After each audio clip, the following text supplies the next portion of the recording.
Good afternoon from Helsinki, and welcome to Nokian Tyres Capital Markets Day 2026. It is great to see so many of you here in Helsinki, and I would also like to warmly welcome everyone joining us online. I am Annukka from Nokian Tyres Investor Relations and will be hosting you today. As many of you know, Nokian Tyres has navigated significant turbulence over the recent years. Today, we look forward. Where are we now? And even more importantly, where we are heading next. We want to provide you clarity, predictability, and to show how Nokian Tyres is positioned for sustainable, value-driven growth.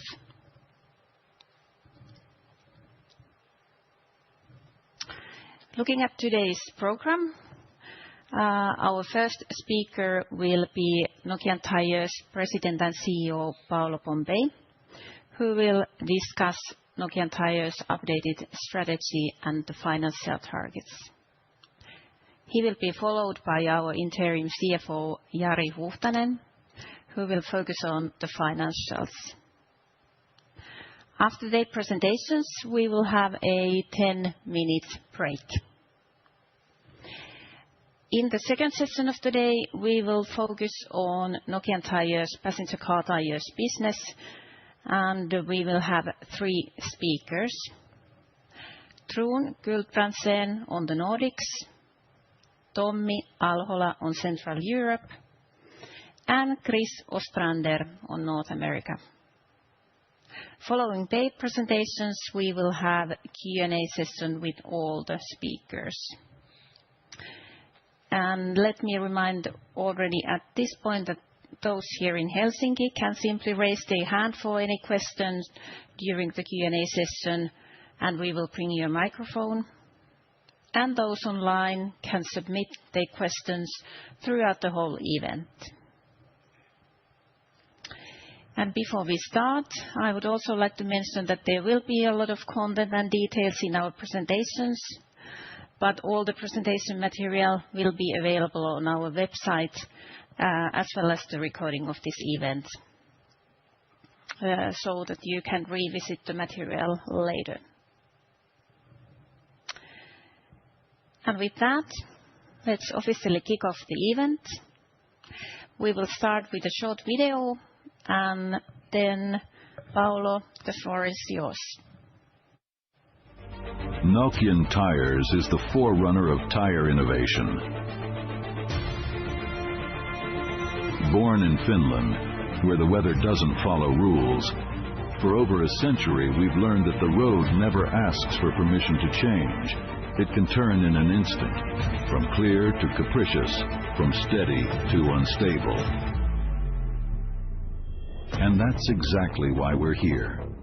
Because safety isn't only about stopping in time. It's about moving with confidence. In rain, in snow, in heat, on highways, back roads, and everything in between. Safety is built in extreme conditions, shaped by deep customer insight and perfected through technical mastery. So everyday driving feels steady and reliable behind every steering wheel. That's what we create, not just tires, but control when it all feels uncertain. Nokian Tyres. We make the unpredictable predictable.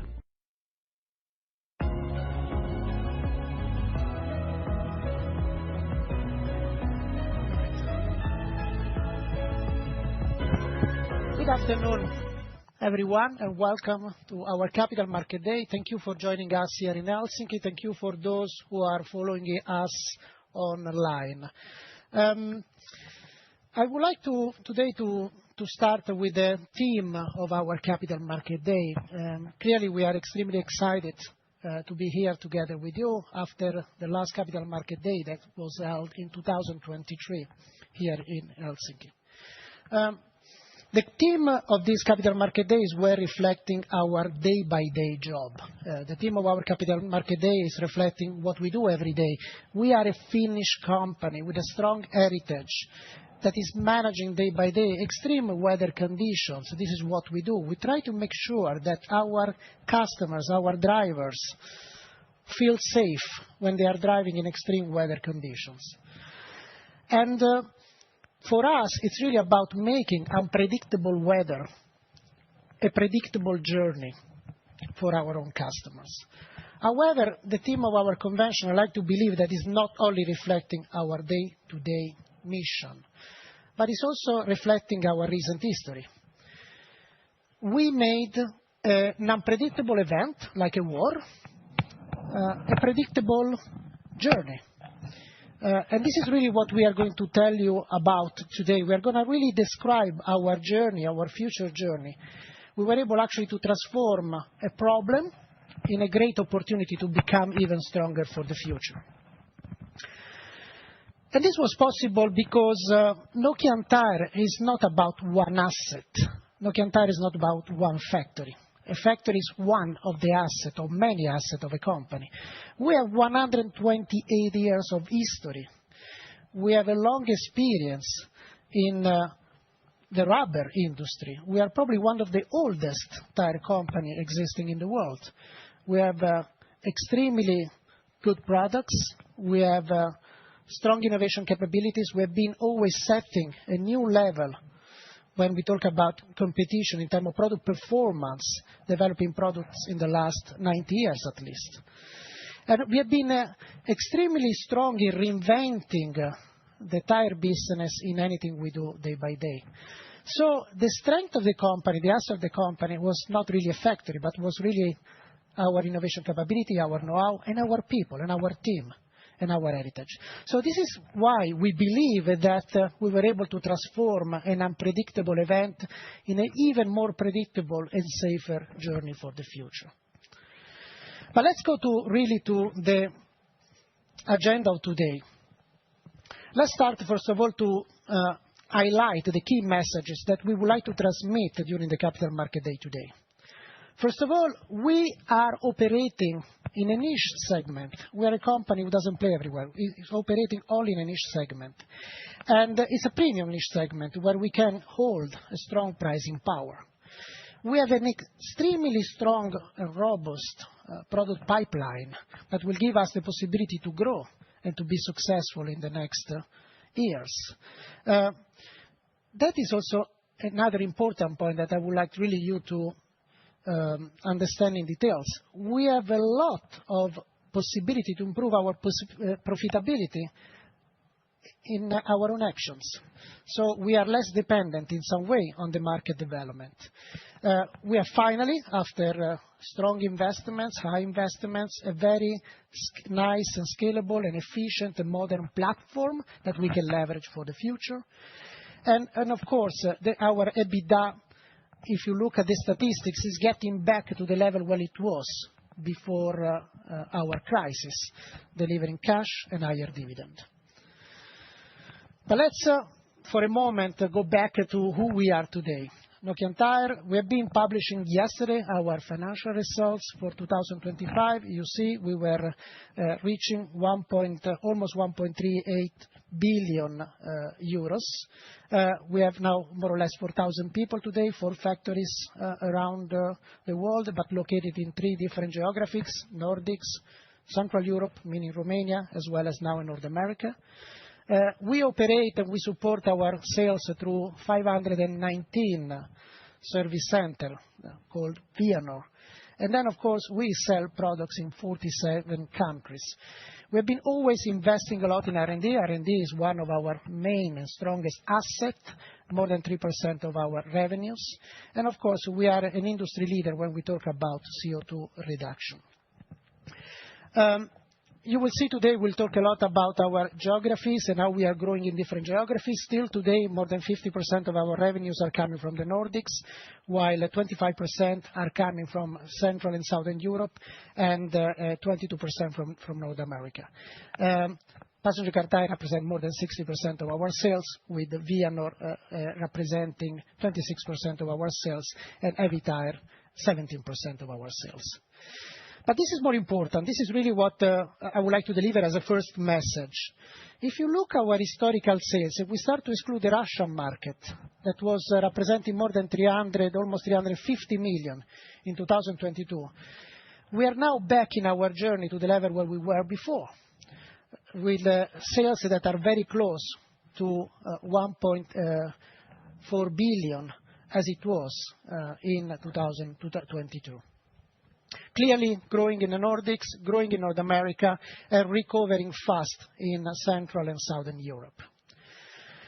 And yesterday we published our recent journey. 2025 was really a strong year of transition, where we saw finally the possibility to again go back to become profitable and to improve our financial performance. We were growing in terms of operating profit, in terms of segment operating profit by 28%. We were growing in terms of operating profit, moving basically from break-even to almost 36 million. But even more important, we were able to increase our price and mix by almost 60 million euros. And we were able to improve our cash by 200 million euros, of course investing less, but also improving in our working capital, in particular in managing inventories, payable and receivables.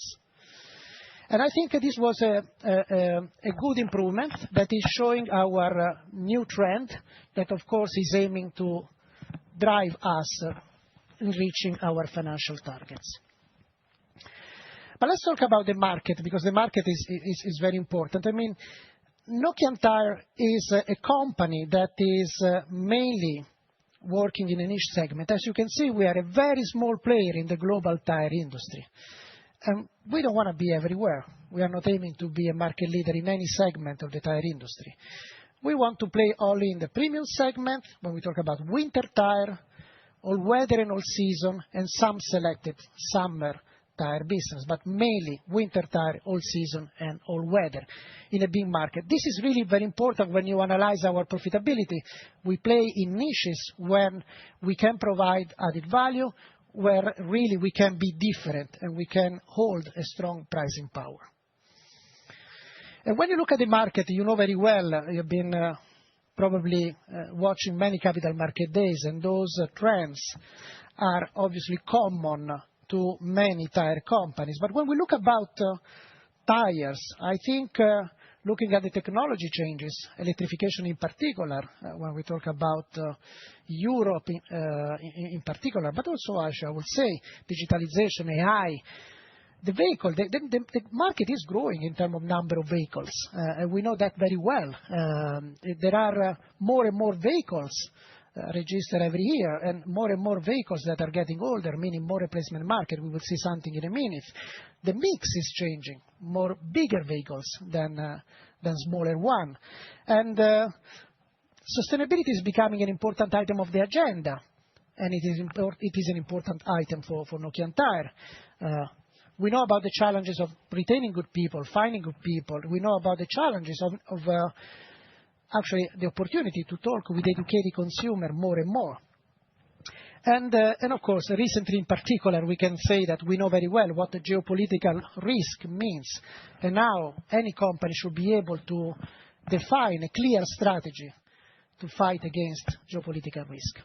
But today I would like to talk about only a few of them, just to give you an opportunity to understand where we see strong opportunities. Our job day by day is really to identify opportunities in market changes and try to be a winning company within those opportunities. I would like to start with the electrification. We can argue if those statistics about 2030, almost 30% of the new vehicles will be electric, if it's correct or not. Maybe it will be a little bit lower, or maybe it will be higher. We don't know. I mean, obviously, this is a trend that we will not stop. But for us, the electrification is a great opportunity to sell value, because those cars, those vehicles are requesting better performing tires. The transmission of the power on the ground is by far more challenging for an electric vehicle than an engine combustion vehicle. And of course, those cars are fitting bigger wheels. For us means bigger tires, where really the price premium is coming from. I like this slide as well that is describing a little bit the automotive market. You will see that in terms of new registration, both Europe and North America, Europe is the green line, North America is the white line. You will see that we are pretty stable. So the market in terms of new registration through the years is not really growing. But what is growing is the age of those vehicles that is above 12 years now. Again, means more replacement tire in the market. And for a company who's mainly focused on the replacement market, that is a great opportunity. But you will see on the bottom, again, green and white, that the bigger vehicles are growing. Once again, for us, it's an opportunity because we are focusing on the mix development since many, many years, and this will be an opportunity for us, again, to hold better pricing and better margins. Mobility. We are all leasing cars. I mean, leasing now or renting cars. I find, for instance, I come from a city that is extremely crowded, and I found extremely useful to rent cars that are shared cars, as you know, like, for instance, we have many companies who are doing this kind of business model today. This is important for us because we are able to talk to an educated buyer who value safety and who value the total value of ownership of the tire, meaning that he's not looking at the price as such. He's looking at how long I can have that tire fitted on that car. And this is very important because he understands the premium tire business better than any other consumer. Finally, sustainability. We said in many investor calls, sustainability should not be paid by the consumer. In particular, in markets like Central Europe or in markets like North America, the consumer will not pay one single euro more for sustainability. We need to take it as a fact.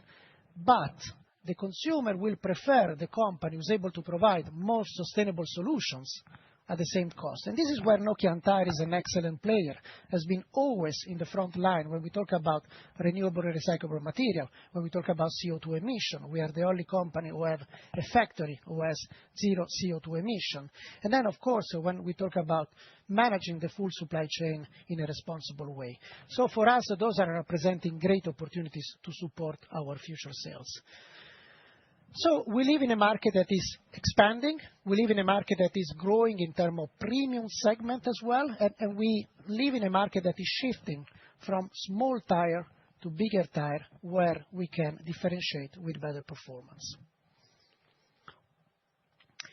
And this is leading me to talk and to anticipate our strategic journey from now to an horizon that at the moment we define up to 2029. Annukka has described very well. We come from a very transformation period where obviously we had to reset the company footprint and to build a sort of new Nokian Tyres platform, not new Nokian Tyres as a company, but as a platform, to a sustainable value-driven growth. This is really what we are trying to build. If you look at our journey 2025, we were focusing on sustainable value-driven growth. We didn't really care about how much market share we were going to gain. We were really caring about building a sustainable value-driven growth through great products, good pricing, and good positioning.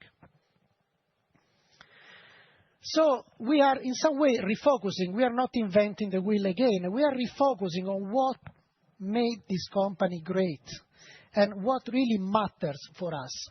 And this is really winter tire. We want to keep our leading position in the winter tire business. We want to grow above market level when we talk about all season and all weather. All season and all weather are two segments that are closer to winter tire than summer. you don't fit an all-season tire to face hot summer conditions. You fit an all-season tire to manage snow many times or heavy rain. And then, of course, we are already a strong leader in the forestry industry. We want to grow above market level in forestry as well as agricultural tires. Vianor will represent a strong and important channel for our sales in Europe. And then, of course, we will leverage, as we do today, the classic B2C and B2B channels as a key enabler of our own business. But let me give you more information about our journey in the way that you will be able also to understand better our margin growth. First of all, let's talk about winter and all season. You will see that the pricing, the price position that we have when we talk about winter and when we talk about all season is by far higher than the price positioning of the summer tire business. This is very important. We have still possibility to upgrade our pricing in the all season and all weather business as well. But summer, as you know very well, especially in Central Europe, is still the majority of the market. So obviously, we want to play in those niches where we can differentiate in terms of pricing. And we are also presenting you our future journeys, where you will see the winter tire business will represent more than 50% of our own sales. And the all season and the weather business will be the dominant part of our growth. So this is really very important because this is where we are focusing our innovation and our R&D capabilities and, of course, our go-to-market day-by-day approach. And the winter tire business is growing. I received a lot of questions about is the winter tire business growing or not. Well, it's growing. It's growing slowly, 2% year on year, but it's growing fast. And this is driven by many things. Regulations, first of all. Obviously, regulations are supporting the fitment of winter tire in many, many countries in the world now because, obviously, those are safer. But also extreme weather conditions. I'm glad we have the Capital Market Day. Today, middle of the winter, you see outside is nearly in Helsinki. It's snowing again heavily. The temperature is gone down. So winter is there, and it's very important to make sure that we feel safe while we are driving day by day in these winter conditions. And then, of course, winter for us represents really the front line of the innovation. I mean, if you are able, we always say that if you are able to perform in the winter tire business, then of course you are able to perform anywhere else.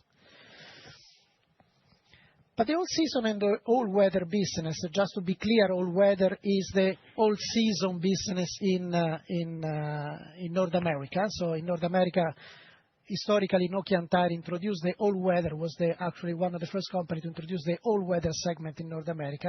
So when I talk about all-season and all-weather, I talk about Europe and North America.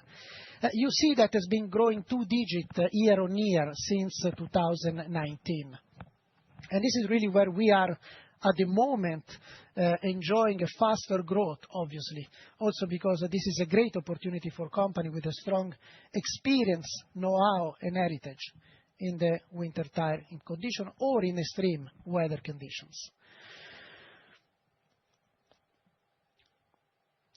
The heavy tire business is presenting more or less, we talk about mix first.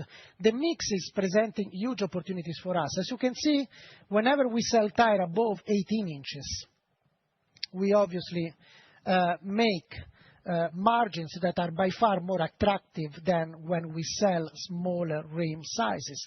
And you can see from this slide on the left or right, extreme right, you will see that our development plan for the next few years and our sales plan is focused really on developing product and tire and rim sizes that are obviously above 18 inches. I will give you more information in a few minutes. When we talk about heavy tire, you will see more or less the same trend. Clearly, the gross margins we make when we sell forestry or agricultural tires are by far higher than the margins we make when we sell everything else, like, for instance, truck tires. And of course, our growth is planned to be pretty strong in the agricultural segment Less strong in the forestry tire business because we are already a strong player, meaning that we will follow the market trend more than beating the market. But in the agricultural tire business, of course, we have the greatest opportunity to grow even further. But that is really an important message that I would like to address today. We have an extremely strong development plan. 1.5 billion revenues will be generated between 2026 to 2030 from new products. And when you look on the left on the passenger car tires, more than 90% of these new products will come from winter, all season, or weather tires. When we talk about agricultural tires, 75% of the new product will come from agricultural and forestry tires. So this, I think, slide is very powerful in describing the potential opportunity we have to grow revenues through innovation and new products. Of course, we are extremely proud to see that day by day, more and more independent tests are supporting our premium positioning, indicating Nokian Tyres as a leader in the premium market in terms of performance. This is happening for winter tire, this is happening for all season and all weather too. And we are also extremely proud to be rewarded for our solutions, in this case for our digital capabilities.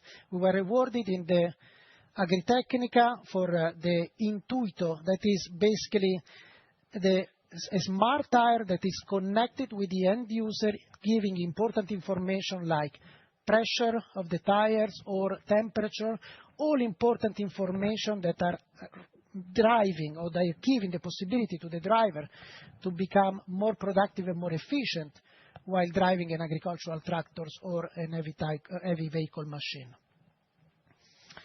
But it's not only about past, it's also about future. And I would like to anticipate our future with a very, very short video.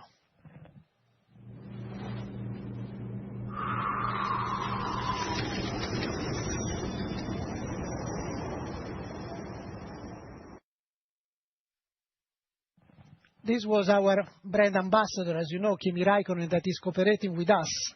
And I think in few days you will see something that is completely new, disruptive in the industry. So we will set again a new level in the competition because we have a new disruptive technology to introduce in Ivalo in March, and is going to be released in the market.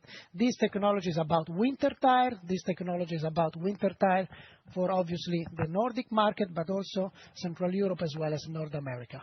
Please be connected with us, and we will tell you more at the beginning of March. We are extremely excited and proud because I repeat, I think we will set really a new level when we talk about winter tire business. You have seen as well that it's very important to generate consumer demand, and to generate consumer demand is not enough to work on social media. You need to be visible and loud. So we are investing significantly. We will keep investing significantly in our branding, in our name. We have signed important partnership, in this case, for instance, with the IIHF Federation. We will do an very important product launch now in Ivalo, starting in March, presenting different products, in particular two flagship in the winter tire business. We will obviously keep working together with our brand ambassador, that is Kimi Räikkönen, that is well reflecting our values and our ambition to become a leader in the segments where we operate. Vianor, it's an extremely important vehicle for us to support our brand, our sales, and our premium positioning in the market. We will keep rebuilding, because we had quite a significant presence. We keep rebuilding our Vianor network. We have today more than 500 service centers, partners or own equity distributed between the Nordics and Central Europe. And this is really, as I said, an important tool for us to promote Nokian Tyres in the market, to give service to leasing companies, to rental companies, and at the same time, obviously, to hold a premium positioning.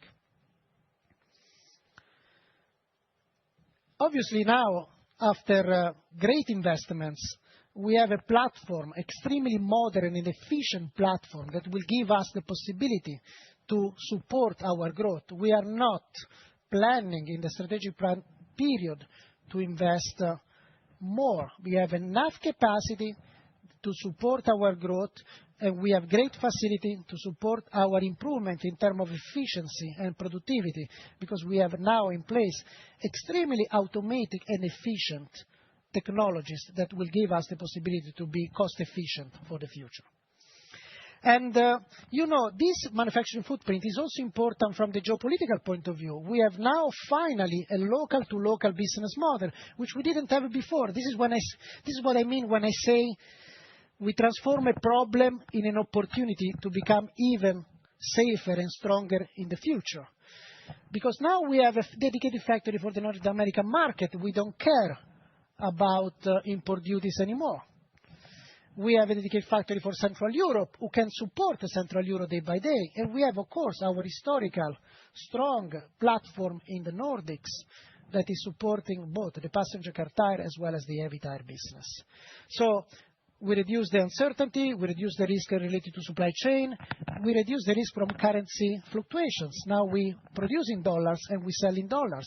So the depreciation of the dollar, for instance, against the euro, is not representing a big risk for us anymore. And of course, never forgetting the lower environmental impact, having goods that are traveling less around the world. This is also a strong competitive advantage. And step by step, we will have also a strong opportunity to be more efficient in terms of cost. Clearly, more we are saturating our facility, more our cost will be going down. But also we have plenty to do now, having a new platform to improve optimizing our efficiency through lower waste to higher productivity in particular. I move then to the updated financial targets. You have been probably able to see those in the press release of yesterday. And you will see that the updated financial targets are not too far or are not so different than the one we published in 2023. Clearly, there is one message in those financial targets, and the message is revenues can be 1.8, can be 2 billion. We don't know yet, because we are not going to run behind sales as such. We are going to value profitable growth. So our margin will be, in terms of EBITDA, above 24%. Our margin in terms of EBIT, segment operating profit. And I want to anticipate, obviously, segment operating profit and EBIT will be actually close, because obviously we are not planning any exclusions in 2029. But our margins will go back in terms of EBITDA to the level where they were before the crisis we had with the exit from Russia. And of course, our segment operating profit will be higher than 15, below the level before the crisis in Russia, but simply related to the fact that we have higher depreciation and higher financial costs. The capital structure, we will have a ratio between net debt and segment EBITDA that will be lower than 2. But I would like to give you also an additional information. Our progress will come, that is more than 200 million EBITDA, will come not only from, obviously, our growth and our better prices. It will come, half of it will come from our own actions, from something that we can control. And this is really very important. So 120 million, more or less, will come from improving our position, in particular in the new market, through partnership, but it will come from consistent price positioning and price realization. But anything else, when we talk about operations, when we talk about tire design, raw material, in terms of procurement, but also in terms of development and application or utilization of different raw materials. And our fixed cost in terms of anything we pay day by day to run our own business. Well, this box will represent the additional 110 million that are needed to get to our financial target. So half of the improvement will come really from something that we can control, and we can control 100%.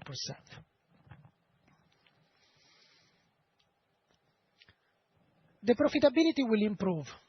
You will see in this slide that our segment operating profit above 15% is the final target. We closed 2025 at 6.6, as you know very well. And we gave a guidance yesterday to land 2026 between 8 to 10%. You see that we are already above target when we talk about passenger car tire Nordics together with Vianor, just to prove how Vianor is important to keep our strong pricing power in the market. We are already at target level when we talk about Central Europe. So the growth in Central Europe can only provide additional margin. And we are below target level in heavy tire, as you know, and we are below target level when we talk about North America. But I'm glad to be here with the leader of the passenger car tire business of Nordics, Central Europe, as well as North America, to show how this journey will improve the profitability of all the business we have around the world.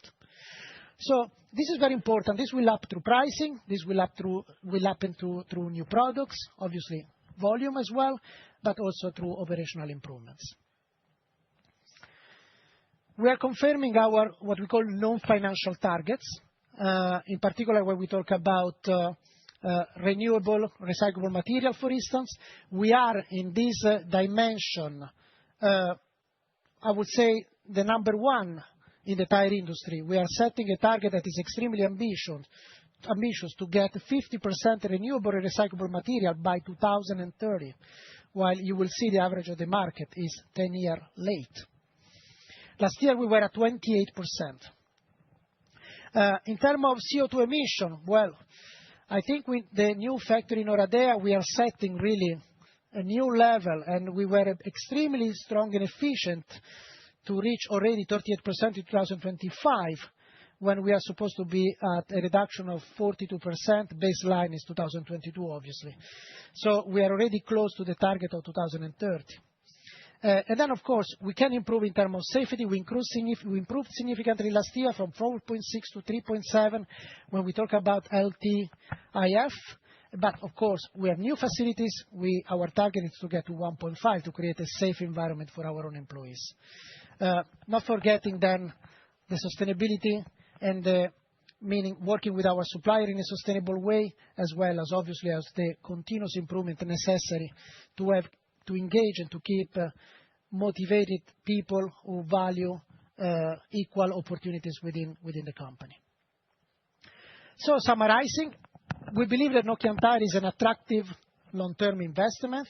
I think the journey 2025 is now proving that we are back strongly, and we are in a good position to succeed.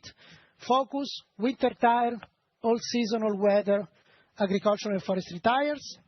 3 different challenges. In the Nordics is about defending our premium position. In Central Europe is about rebuilding. In North America is about building. And I'm glad that my colleagues will be now able to describe this journey that is different for all of them. We will win through premium positioning and mix enhancement. We will win through Vianor in particular, and then, of course, traditional channel like B2B, B2C. We will win through strong product and innovation. 1.5 billion is the pipeline of the new product coming from 26 to 29. Consumer focus, branding, a lot of activities, increasing the brand awareness of our consumers. Operational excellence, a very solid local-to-local business model. And last but not least at all, an extremely experienced team, people who knows exactly how to be successful in the segments where we want to be, and people who knows better than anybody else how to achieve the financial targets that we have. And of course, the financial targets are the one that you see in the slide there. But I would like to conclude this presentation with also our brand ambassador that will tell us how we are going to reach our financial target. He has contributed as well to build our own strategy. You are good. Now you have to be great. If they pass you, you pass them 3 times. You and I, we don't bite the dust. We chew it up and then we spit it out. Forget the noise. You know what to do. Ready? Okay, let's hit the road.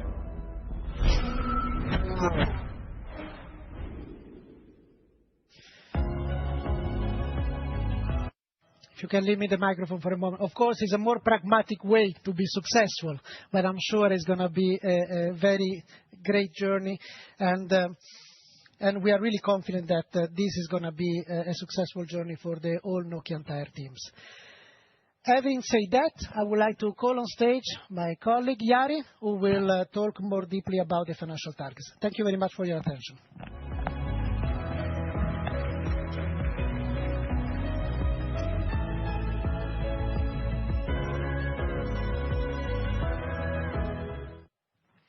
Thank you, Paolo.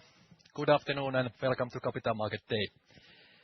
My name is Jari Huhtanen. I'm heading finance in Nokian Tyres as an interim CFO. And in next about 10 minutes, I will shortly go through how Nokian Tyres is driving a solid financial progress in the coming years. And especially what are our key drivers for the profitable growth.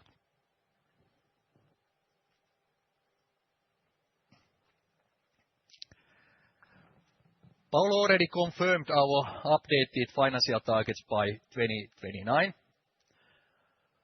Personally, I want to highlight again this profitability part, segment EBITDA higher than 24%, and segment operating profit higher than 15%.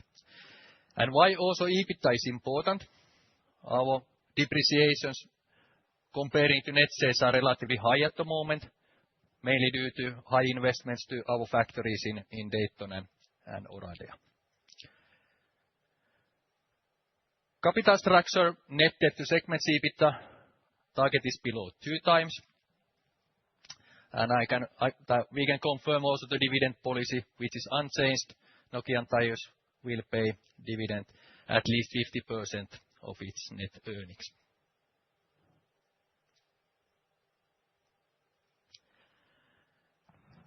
Here we can see the same financial targets from the historical point of view. We can proudly say that year 2025 was a turnaround in many ways. And there is a solid progress ongoing towards our financial targets. And by 2029, we are returning back about the same net sales, same EBITDA levels where Nokian Tyres was earlier before the crisis. Also net debt to segment EBITDA, we have now reached the peak. The peak was in 2024, and also that ratio is steadily coming down.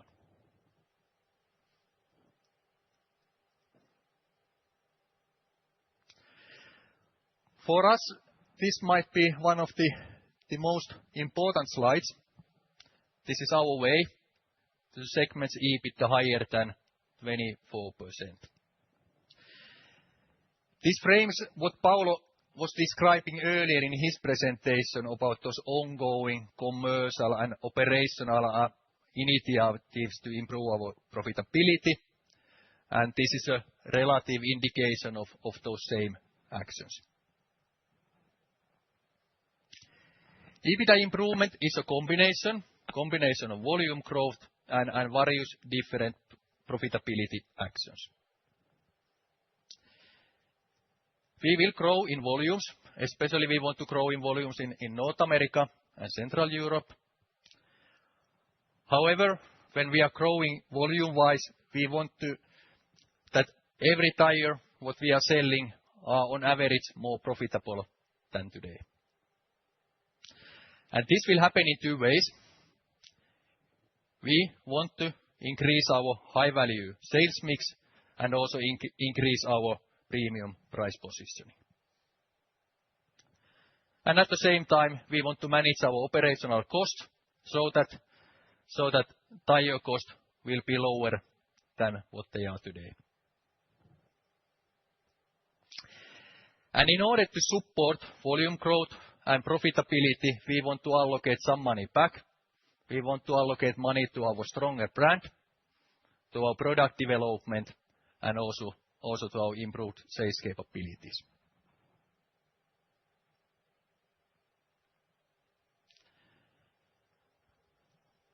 Our investment phase, it is now completed, and the CapEx is normalizing. In the past 5 years, company has invested about 1 billion euros. Of course, biggest ones are the factories in Dayton and Oradea. Our next year's CapEx level is aligned with the depreciations. In practice, that means that our annual average CapEx level will be about 150 million.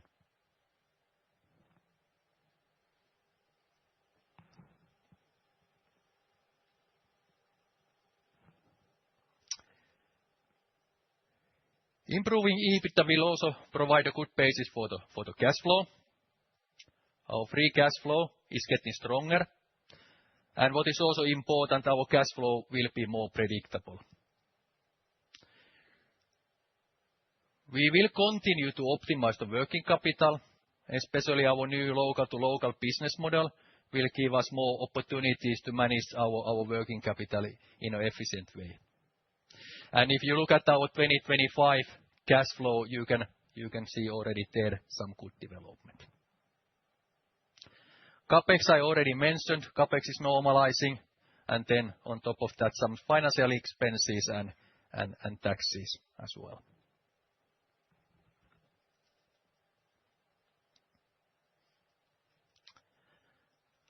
Our capital structure is stable. Now, after the investment phase, our interest-bearing debt is about 800 million.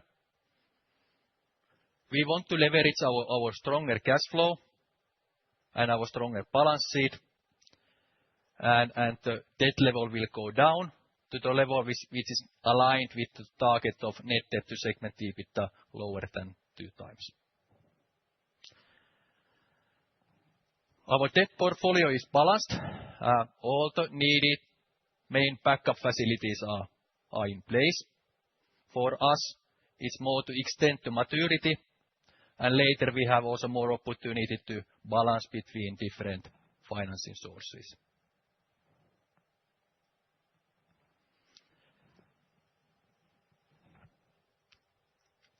In this strategy period, Nokian Tyres will allocate its capital primarily to our own profitable organic growth. We want to invest to our stronger brand, our R&D, and our sales capabilities. Capital investments supporting our efficiency improvements, digitalization, and factory maintenance. At the same time, we want to provide an attractive shareholder return with growing dividends according to our dividend policy.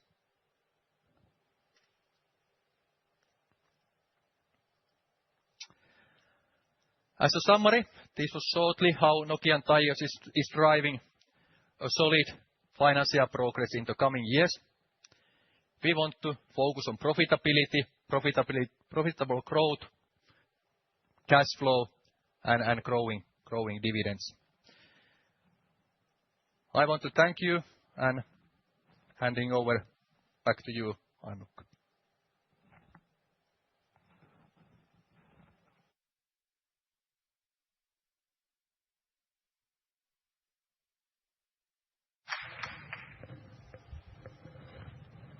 Thank you, Paolo and Jari.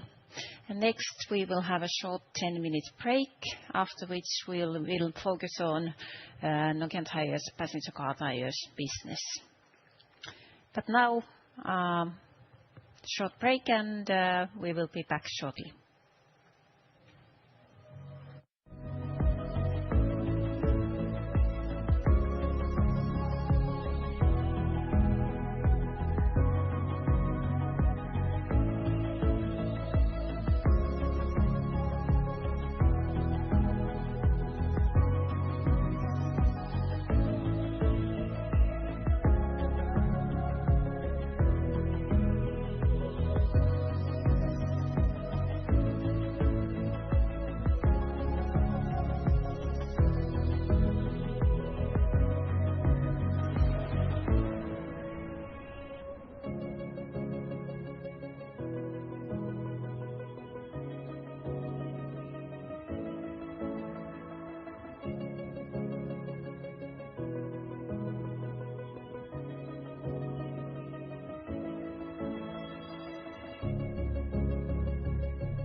Welcome back.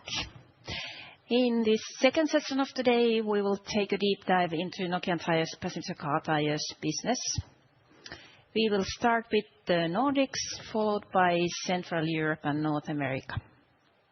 Trond, please go ahead.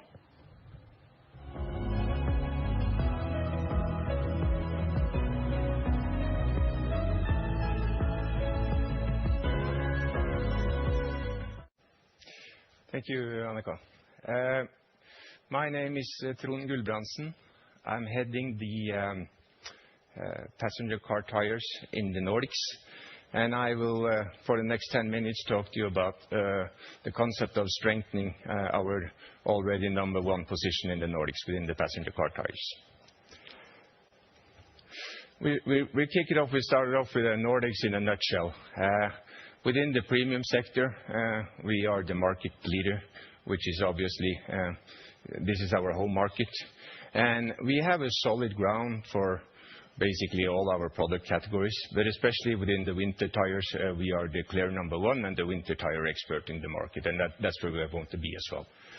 We have 174 owned Vianor service center, which brings volumes and products to the market and also enables a premium positioning in the market, which is very, very important for us. Some bullets point at the right-hand side of the slide there.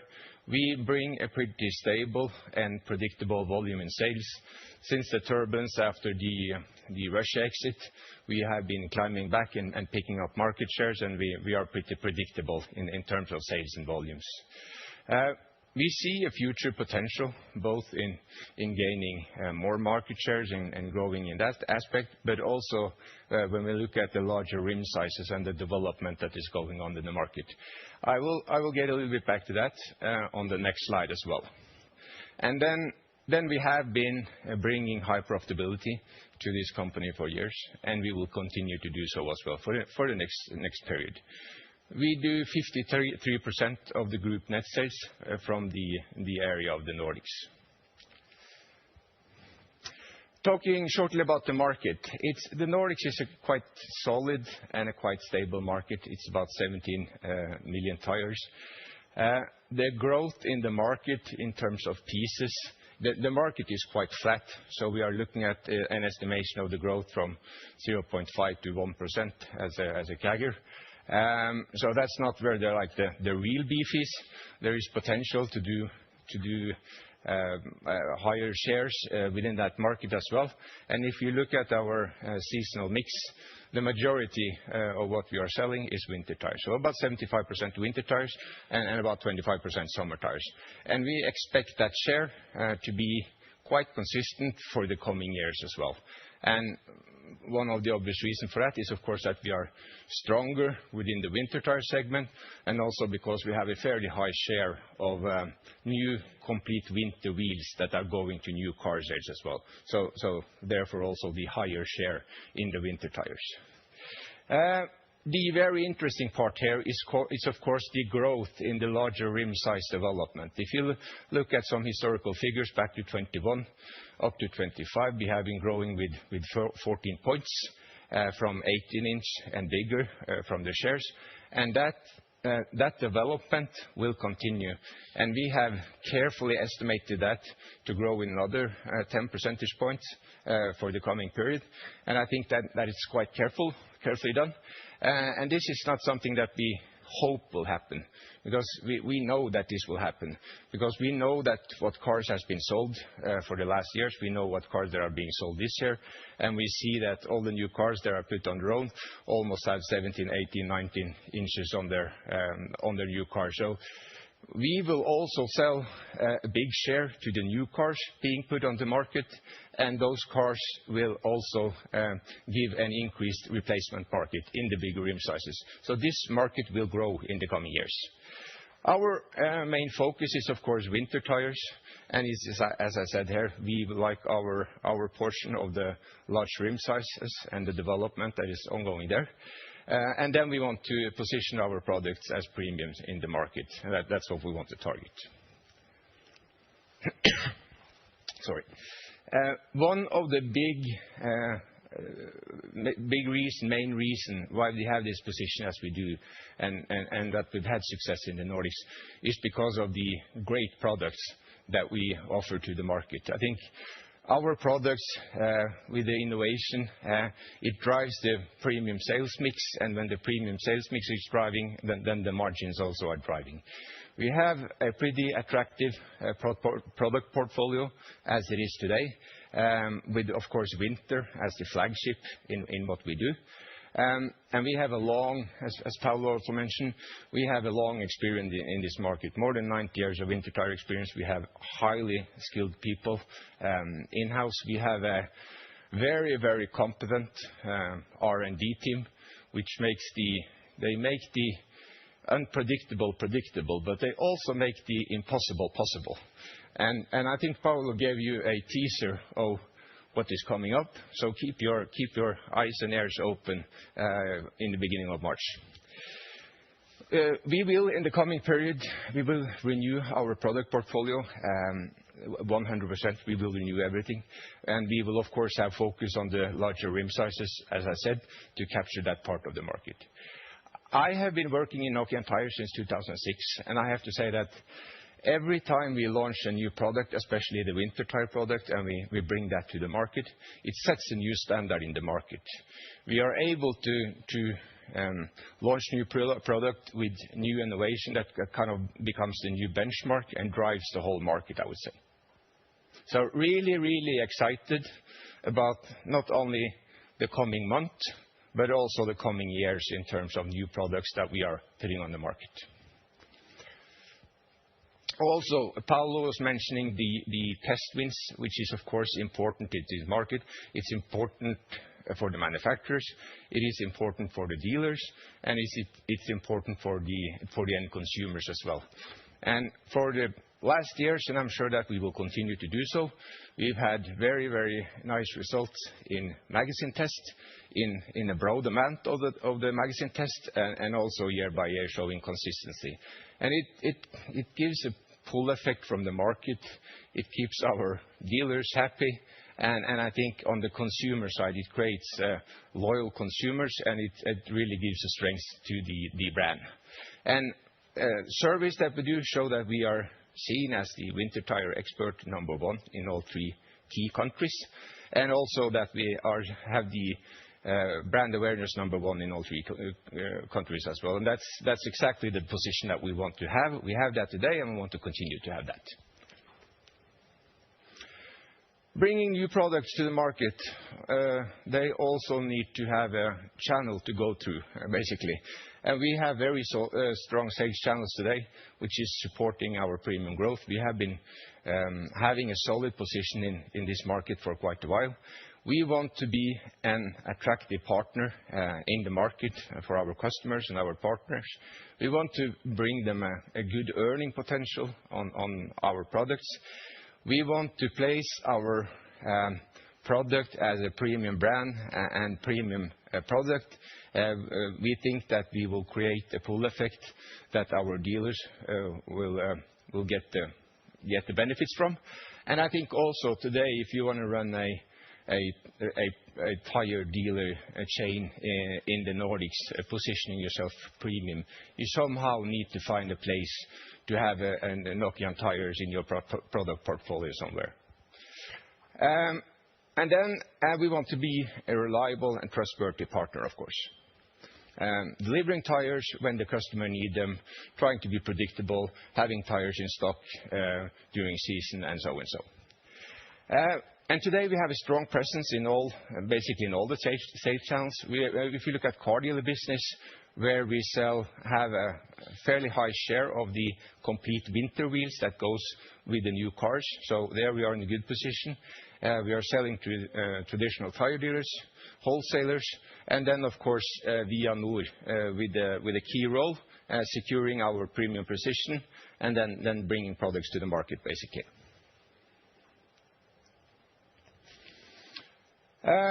On top of that, we are having efficient operation, which drives a consistent performance. And we have a Nordic footprint. We have the factory in Nokia, which has, of course, it's close to the market. It has a huge know-how, short distance to all the key countries, and so and so. And we have efficient operations. As I started with, we are pretty predictable in the sales and the volumes and what we forecast to happen and everything. And that makes it easier for the production to run the production efficiently when they get good forecast on what to produce and everything. So that combination is quite good. And then we have a very, very efficient supply chain, optimized for seasonal Nordic business. And what do I mean with that? I mean that we know approximately how big the pre-sales will be. We know when it will be delivered. We know what kind of inventories we need to have for the seasonal business when the replenishment is coming. We have central warehouses, and we have local warehouses in all key markets supporting the business. And then to wrap this up, Paolo said Nordic defend. I will say Nordic strengthening our number one position in the premium sector. That is the target. We want to be in the premium winter as the main focus. We want to have our share of the bigger rim size development that is going on. We want to have the innovational leadership when it comes to the new product. We see that when we get new products on the market, we have constantly a competitive advantage. And as I said earlier, it kind of drives the whole business when we put new products to the market. And then we need to have a superior go-to-market execution, of course, meaning that we with our partners, we see the demand, we have quite good visibility, and then we need to be a reliable partner supplying what is needed in the market, basically. And I think those things stated here, when you combine those together, it's a very powerful package. It's a very solid strategy, and I would say it's quite unique, and it's quite hard to copy as well. So those will be my ending words, and I will say thank you for your attention, and then I will invite my colleague Tommi Aula from Central Europe to the stage. Thank you very much.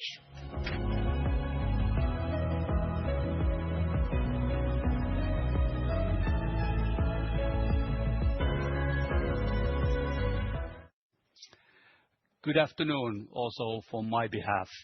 My name is Tommi Alhola, and I've been leading the Central and Southern European passenger car tire region since the summer of 2022. Now, the term Central Europe refers to markets from Denmark south to the Mediterranean countries, and then from Portugal and France all the way east to Ukraine. Now, I want to start by looking at our net sales journey for the last 5 years. So if you look at the graph in the middle, you can see that our net sales was heavily impacted in years 2022 and 23 due to the sale of our Russian factory. In fact, as a company, we lost major part of our production capacity in a relatively short period of time, and unfortunately, the Central European market was impacted the most.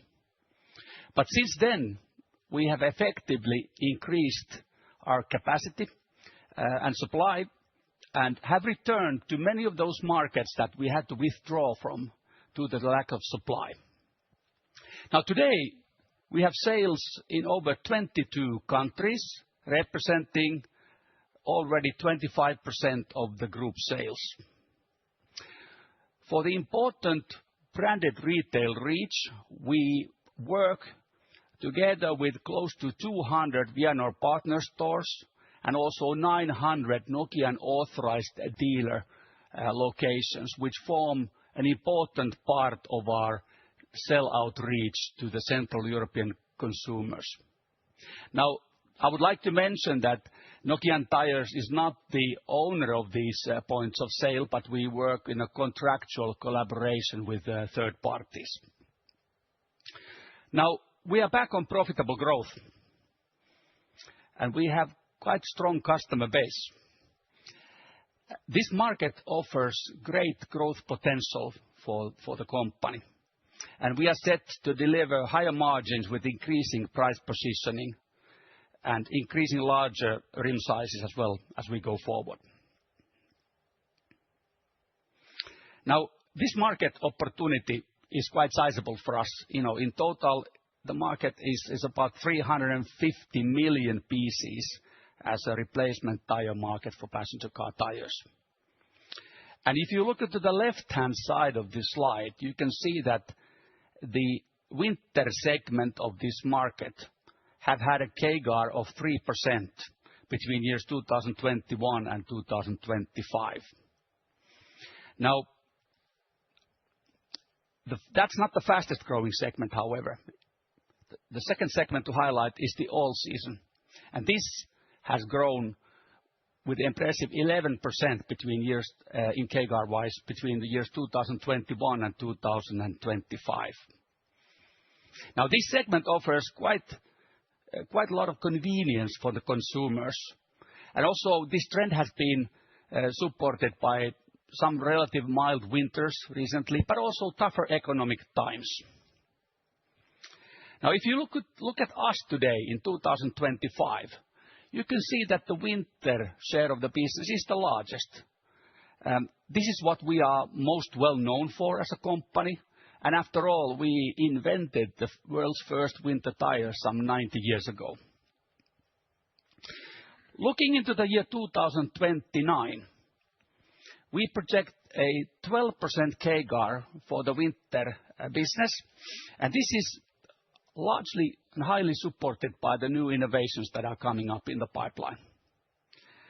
But even faster than that, when looking at the all-season segment, we project a +13% CAGR. And you can see this, Paolo was referencing this a bit, that this all-season segment can be seen as a natural extension to the winter business. We approach this more from the winter point of view, maybe some competition from the summer point of view, but with our tires, you can truly drive in any weather 365 days a year. And then looking into 2029, the all-season and winter combined are expected to represent some 83% of our total. Now, we do intend to grow in summer, but we do that more selectively in a definitely profitable way. This is our fast developing product portfolio for the Central European market. And as you can see, we offer tires for passenger car tires, SUVs, and delivery vans. And for all these three, we offer winter tires, all-season tires, and summer tires. And the current size portfolio this covers 90% of the total volume sold today in the Central European market. Like Paolo said, the R&D is really at the heart of this company, and we are quite proud of the work that has been carried out by the company in the decades already. And we work hard in making these tires the safest tires for any Central European weather condition. They help us to turn the unpredictable to predictable as well. The latest additions for the portfolio, you can see they are marked with these green labels. And if I would like to make one highlight from this portfolio for you today, I would pick the Season Proof 2, our new all-season flagship tire. Now, we had the commercial start with this tire in the summer of 2025. And I'm happy to share with you that this tire has the perfect test win track record against any premium competitor. And I'm not sure if you know this, for example, but We use aramid fibers on the sides of the tire. So aramid is a fiber used in the bulletproof vest to stop the bullet. So we take these fibers and we put it on the sidewall of the tire to make it extremely durable for the everyday use. So for me, these type of innovations provide value to the consumer on everyday basis. Now let's run a short video on this product, please.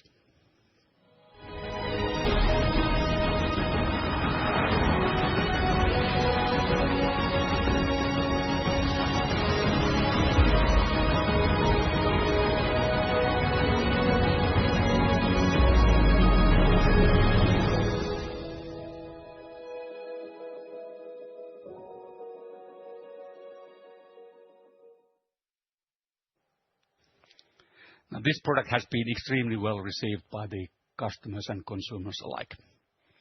Now, the Central European tire market is changing, and one of the drivers behind the change are the increasing number of electric vehicles. These vehicles require larger tire sizes. And if we look at the past 5 years, for example, and approach this from the rim size point of view, you can see the smaller rim sizes fitting smaller vehicles, between 14 to 17-inch rim size tires, have actually declined in their share. But when you look at the larger tires with the rim sizes of 18-inch or larger, the CAGR has been over 8%. And this trend is expected to continue. Now, if you look into our plan up to 2029, we project for the 18-inch and larger tire segment a CAGR of 24%. And these tires will provide increasing commercial value for us. And starting this spring, we will launch tens of new large rim sizes to the market, covering the winter, all-season, and summer segments. And these are enabled by our new production platform. This is highly important for the future of the business in Central Europe. Now, it says on the slide that we have increased our market share in recent years, and we have continued to do so. Now, a few words about our go-to-market. Now, looking firstly into the distribution. Now, we continue to grow with local market-leading distributors. Now, many of them nowadays already have retail stores of their own, and this is what the term hybrid here refers to. But in addition to these type of customers, we also work with the pan-European distributors to make sure that our reach covers all corners of Europe. Now, in this strategy period, we increasingly shift our focus towards retail. And we continue to grow with large retail chains like Point S, for example. But in addition to this, we will expand our local business with new premium chains in the key countries. And when it comes to the point of sale, we expand our branded retail reach, for example, in markets like Germany, with a significant number of new Nokian authorized dealer locations. Digitalization is highly important, and we focus on digital Nokian Tyres authorized dealers, especially for brand building in countries, for example, like France.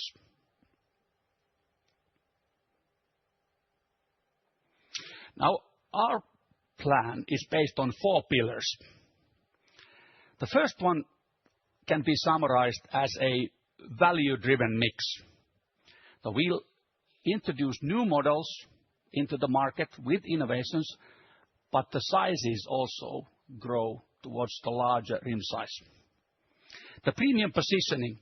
Now, we keep optimizing the pricing in connection with the innovations that we bring to the market. This is a very important part of the plan. A stronger brand. Now, we've laid out the foundation to build and increase our brand awareness and preference across Central Europe. Now, Kimi, as the new brand ambassador, is a very well-known person across Central Europe. That will be a great addition to the arsenal, but also we keep improving our performance in social media and invest more into digital marketing. One of the examples of the digital marketing is our advertising that we do in the renowned online streaming services like Netflix and Amazon Prime Video. And last but not least, the local production. This enables highly cost-effective direct deliveries for us, and it's a very important part of the local-to-local business model, as Paolo explained earlier. Now, if I were to summarize this short presentation for you with 5 points, these points would be that we accelerate the already profitable growth. We focus on winter and all season. The mix evolves towards larger rim sizes. We work hard to improve the brand awareness and preference during the coming times.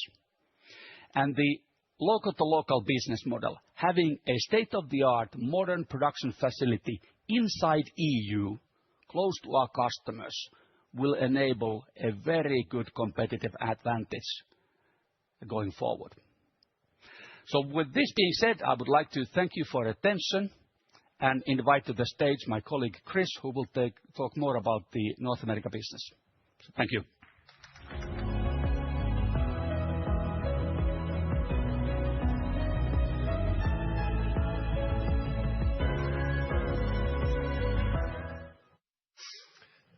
Okay, good afternoon, everyone. I'm told by my colleagues that we may need an interpreter for me because my English is not, the accent is not like my colleagues over here, so I apologize about that. Just a quick introduction. My name is Chris Ostrander. I've been with Nokian Tires in the operations, running the North American business since September of 2025. And prior to that, I was actually a board member here for Nokian from 21 through 25, most recently as the chairman of the newly formed investment committee. So looking forward to continue to drive what we've come here to do with it, which is deliver the growth and the results that Paolo was talking about at the beginning. The couple things that we'll talk about today for North America is diversification, especially in the U.S. market, what we need to do there to grow in the U.S. market, and then outgrowing in the premium segments in both Canada and the U.S. So if you look at this graph, this is a quick overview of the distribution of sales for North America. As you can see, 2022 was the peak of our sales in the Canadian and the U.S. market, primarily driven by Canada. 2023, it was a year where the disruption started to occur with the Russian support and not having the product support coming into the U.S.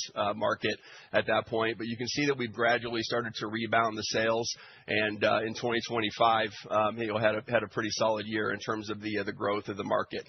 So the North American market today makes up about 22% of our overall group sales, and this is primarily driven by, from a unit sales standpoint, primarily driven by winter in the Canadian market and our Northeast business and our all-weather tire sales as well, which make up about 63% of our total unit sales for the North American market. And that is really anchored, again, by our positioning in the winter tire sales, primarily in Canada and the Northeast part of the United States. In addition to that, over the years, we've started to really start to see some growth in both the Canadian market, the Northeast market, and now more so in the Snowbelt area with the number of retail stores that we have a point of sale at, and I'll talk about more here in a little bit as to what that means and how important that is to our brand. So if you look at it from a little bit of a history for the North American business, and it's not a long history here from the current state, but prior to 2020, we were a 100% import business for the most part. Everything came from Finland and Russia. In 2020, we started to build the factory. Unfortunately, during 2020, we had a little thing called COVID. And while we were building the plant and constructing the plant and getting the equipment and stuff in there, we weren't able to get the manufacturing engineers from Finland over here over to the U.S. to support the ramp up. We weren't able to get our suppliers into the U.S. To support that ramp up. So unfortunately, we had a little bit of a hiccup there in terms of the timing of how quickly we were able to ramp up the plant. And then we started getting the plant ramped up, and then 2022 hit with Russia invasion of Ukraine. So that put another damper on the ramp up of the Dayton plant, because we had to absorb a lot of the products that were being made for the North American market that were being made in Russia were then moved over to the Dayton plant, and we had to retool the plant. So certainly that whole 2020 to 2023 timeframe was a transition for that plant, trying to build it up and then manufacturing products that we hadn't planned on manufacturing. So moving the clock forward into 2024, we've started to see some stabilization in the manufacturing side of the business. We added a finished goods warehouse that was not originally in the plan in order to really streamline our logistics. So that finished goods warehouse is actually on site in our Dayton, Tennessee plant, which holds over 300,000 tires. And what that allows us to do is service customers directly from our plant, which reduces our costs, reduces the logistics costs to our customers, and gives us better availability for the clients rather than sending it out to our satellite warehouses. In 2025, you've heard the importance of the R&D side within Nokian Tire, and we're no different. We started localizing our R&D team in the U.S. and in Canada in 2025 in order to make sure that we had the focus on the attributes necessary to be successful in the North American market as we launch new products going forward, which we'll talk about here in a little bit. And then, in addition to that, in 2025, we brought on a national distributor. We've historically in the U.S. Primarily worked through some key clients in the Northeast and some distributor retailers, but we don't have a very good footprint in the U.S. The national distribution enables that footprint, and I'll talk more about that here in a little bit as well. So ultimately, where we are now in North America from a production standpoint and servicing our clients in the U.S. especially, 85% of our product that is sold in the U.S. is now manufactured in our Dayton facility. So it's quite a difference than what we were just a few years ago as we were going through the production transition. So the North American market is a very attractive market for Nokian. We have very small presence, especially in the U.S. We take a look at the ups and downs of the market. It's relatively stable. Our expectations are that it's going to continue to grow at about a 1% CAGR. But what's especially attractive to the Nokian Tires business is if you take a look at the left side of this graph, the segments that we want to grow in are the segments that are outgrowing the end markets. And so, North America is a very light truck centric, market in Canada and the U.S. So light truck is growing at a 4% CAGR, and the all weather, which is the European all season product, is also growing at a 4% CAGR during that time, and that's expected to continue through the timing through 2029. And then the other area that's outgrowing the end markets is the 18-inch and above, similar to my colleagues, talking about the premium value and the additional profitability that we get out of the 18-inch. We also see that outgrowing. So why that's important, if you look at the right side of the graph, we expect to improve our positioning on the 18-inch and above by 3 percentage points during that time. We actually have a pretty high percentage currently in the 18-inch and above, largely by the type of tires in the light truck, but we are going to continue to improve upon that. But the really exciting part for me, as I've moved into this role and starting to take a look at our product portfolio and what we need specifically for the North American market, from 2025 to 2029, we project that over 85% of our product is going to be new to the market and launch within the portfolio of our unit sales within 3 years. So everything in 2029, 85% of our product is going to be new to the market by 2029. So that is really going to change the game here, because now we're making products with specific attributes for the North American market. It's really going to help us improve our brand presence. It's going to help us improve our credibility, and really importantly, our reliability, because some of the disruptions that we saw, especially from the Russian disruptions, back in 2023. So our 3 primary growth areas in North America.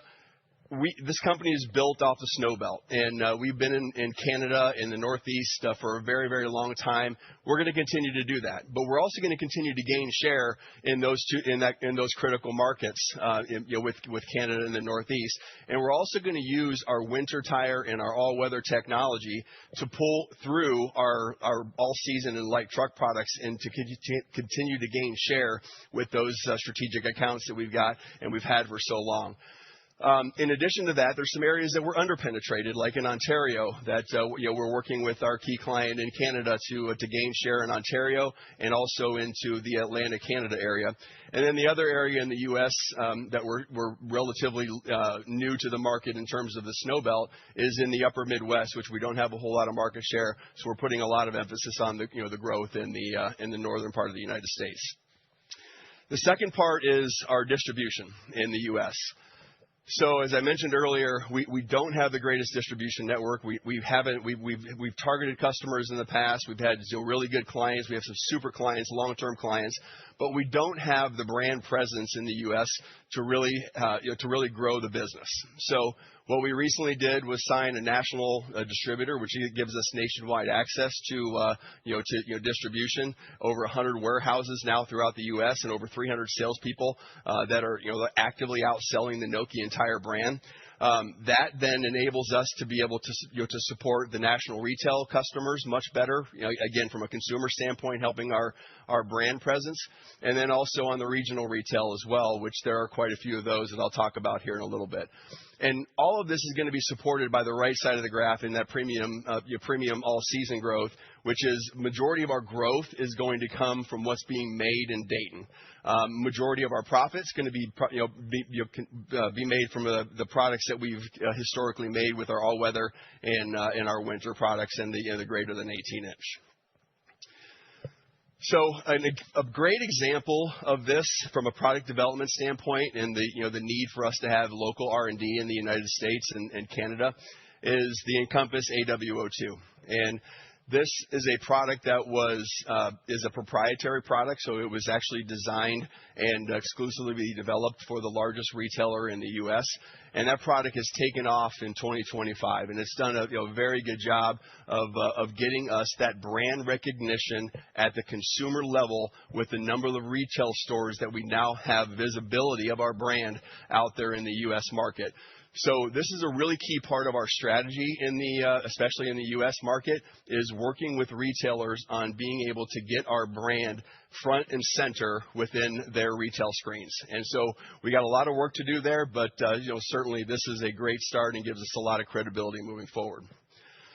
And all of this, in order for us to do this, is underpinned by one thing, and that is our brand and our brand awareness. So our current brand right now, I would say, is not predictable. The Nokian Tire business, especially in the U.S., the Nokian Tire brand is not a predictable brand. If you ask a consumer what Nokian Tire is, most consumers will not know what it is. So my goal here, and the U.S. goal, is to become predictable. We have to be able to get the brand presence out there to become a predictable brand that people know when they walk in the store and you have a retail person trying to sell you a Nokian Tire, you must have heard that brand before. So how are we going to do that? First of all, we're going to leverage some of the global partnerships that we talked about earlier with the IIHF, the hockey partnership that we've got. Also, Kimi Räikkönen, from a brand ambassador standpoint. We also have local activation with Alterra through all the ski resorts throughout the United States and Canada, and many other things with regards to digital and some other stuff. But the ultimate goal here is to drive premium drivers, premium consumers to our brand in order to ensure that we're not only focusing in on the winter and all weather, but also pulling in a light truck and all season. And then ultimately, the way that we're going to do that is through the retail side.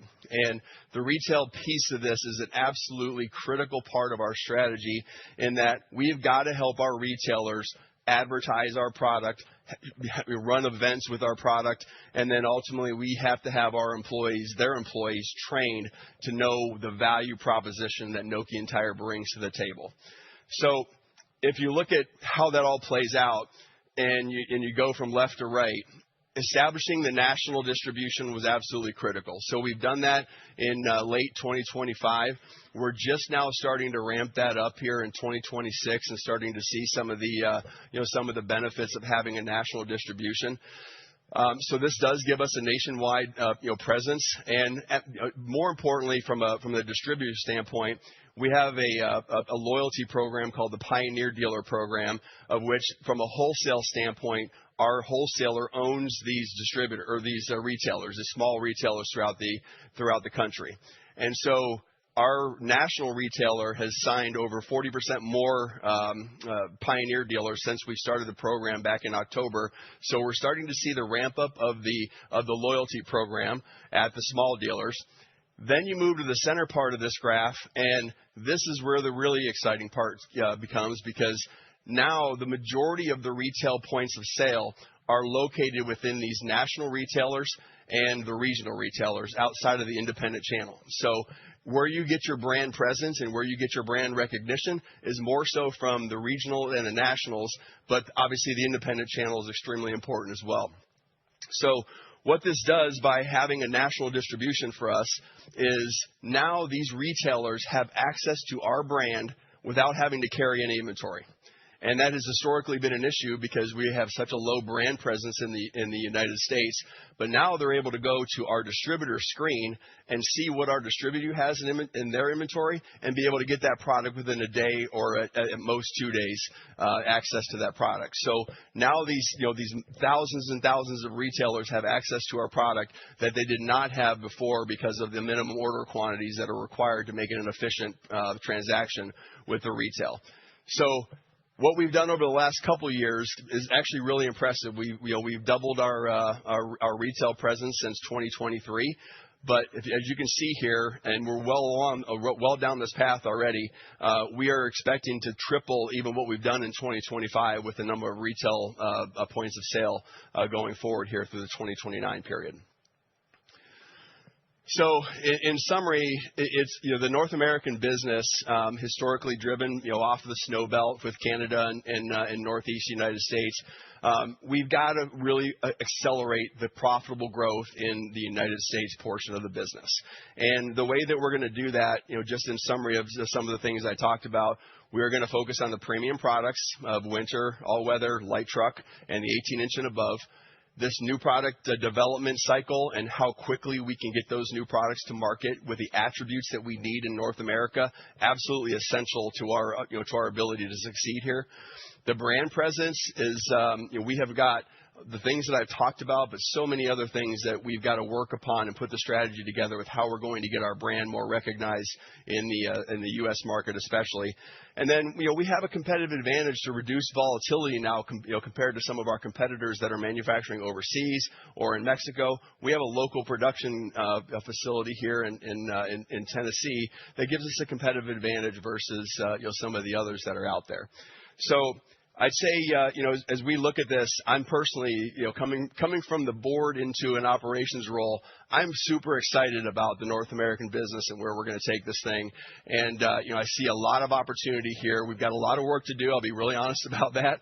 But I think all the tools are there to get us where we're trying to go to focus on the profitable growth. So, just a quick closing. We've had some disruptions in this business, some false starts that kind of hurt our credibility back in 23 and 24 as we started to build this business. And, we had some pretty good momentum that kind of got, cut out at the knees, with what happened. But that's all behind us now. We are focused on one thing and one thing only, and that is delivering the results that Paolo and Jari indicated at the beginning of this session. So with that, I want to thank you for the time, and I'm going to bring Annika back up to the stage.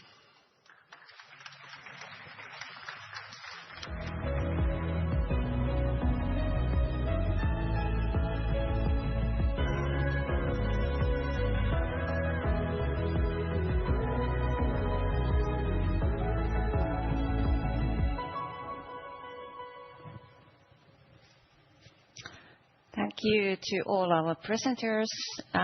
Next, we will move on to Q&A session. Those here in Helsinki, please simply raise your hand for any question, and we will bring you a microphone. Those online can submit their questions at any time. We can start from the audience. Please, Aksa. Thank you so much for the presentation. I have 3 questions, please. We've heard a lot about high-value mix and mix enhancement. Could you just give us more details or specifics around what portion of your revenues today or in 2025 were from more than 18-inch tires? Where do you want to get to?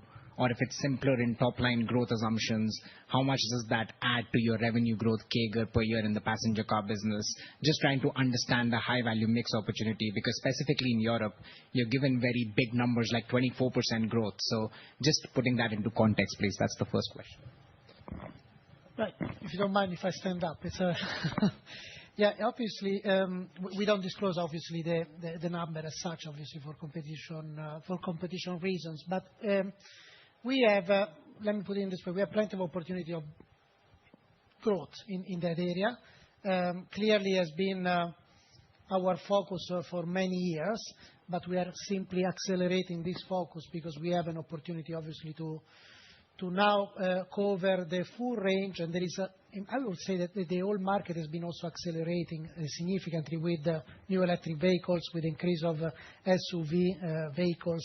So what we will start to do for sure from Q1, we will start to, as many other competitors are doing already, we will start to show our growth versus the market growth, to show how we will be able to accelerate the growth. But of course, we are not releasing the absolute value today.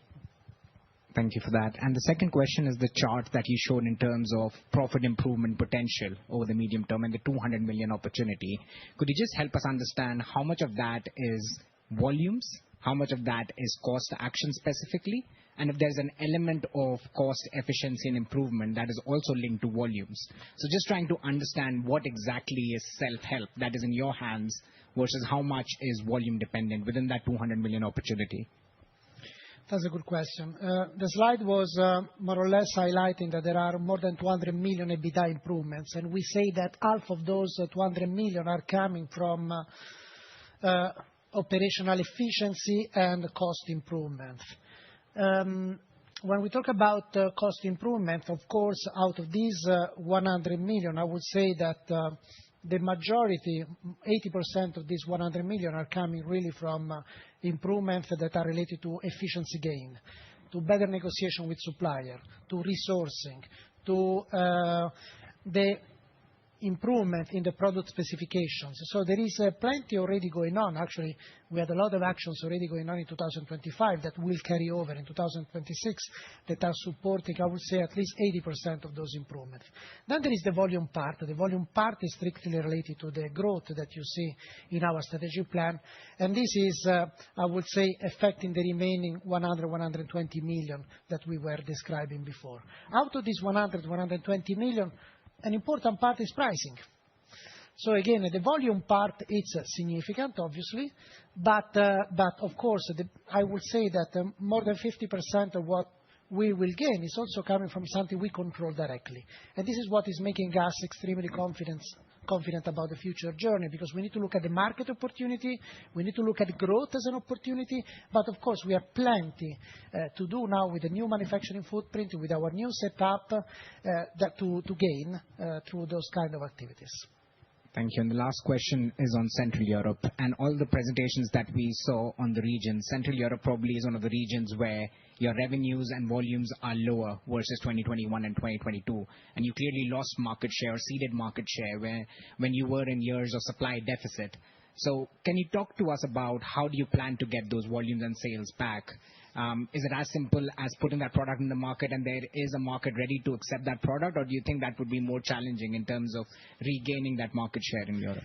Nothing is simple. This is why I asked Tommi to reply to this question. Thank you for the question. Yes, it's definitely not simple. So the harsh reality is that when we were supply constrained, many of our customers took in a competitor product to their portfolio because they wanted to continue as part of their business. However, I have to say that since then, we have regained a lot of the business that we had at the time of 2021, for example. There's still a lot of work to be done. Pricing, yes, every day is an important day from the price fight point of view, but we are hard at work, and I see positive progress that we progress toward that level. But I have to also say that the future is different compared to the past in many ways. The portfolio is different, but also the customer base is a little different. We took our time to analyze the customers when we were supply constrained to find the companies with win-win strategies. What is their approach to online? What is their approach to sustainability? And find the companies that we are aligned for the future. And these are the companies that we currently go forward to. Thank you.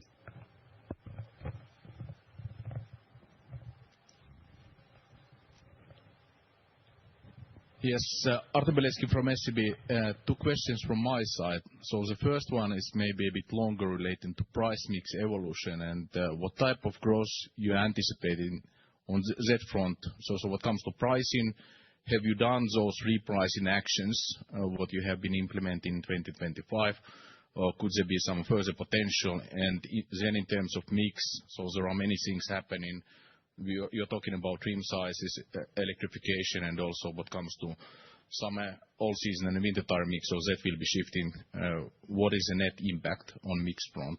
So how do you see that evolution by 2029? Thank you. This is also a good question. As you said before, more than 100 million we are expecting to gain through growth, pricing, and mix.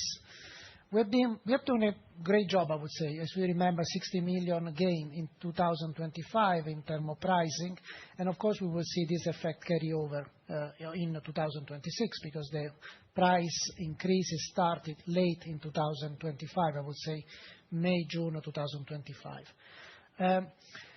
So we will see a good contribution. We are, as we said, we have a premium positioning when we talk about winter tire. We still have some improvement to be made when we talk about all season. And then, of course, there is the mix part that is a significant part of our improvement. So we are extremely confident that an important part of our journey will be supported by this repositioning, and it will be supported by the journey that we started in 2025 that gave a significant boost to our profitability, as you know, since we were repositioning the company in the market.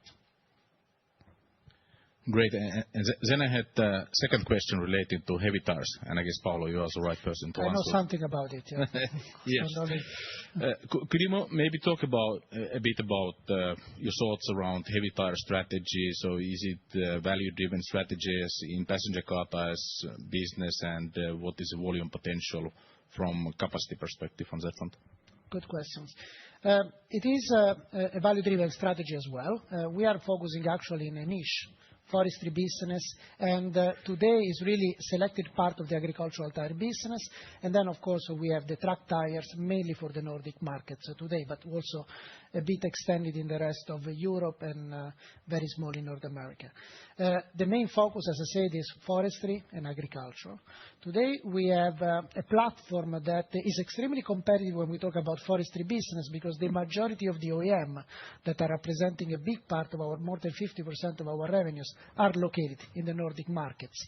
So we are very close to our customers. We understand the customer needs when we talk about forestry. And I would say when you talk about the technology cut to length, basically 80% of the producers like Komatsu, John Deere, Ponsse are located in the Nordic markets between Finland and Sweden. So we have a perfect platform there. We can improve our platform when we talk about agricultural tires. We've been investing, I would say, in growth in terms of capacity in the last few years that we are actually taking in production at the moment, in particular in radial tire capacity in Finland. So we have space, I would say, quite some space, obviously, to grow sales and capacity in the agricultural business. You have seen from our slide, this is really where we are expecting the highest CAGR for the next few years, 9% year on year, because there we have built additional capacity. We have developed new, extremely competitive products. and we have now a better platform and a better efficiency in our factory in Nokia at the moment. Then, of course, we will keep growing. The Central European market is our focus at the moment, so obviously, I will not exclude that we can also do more. But at the moment, we are well set, at least for the next couple of years. Great. Thank you. Thank you.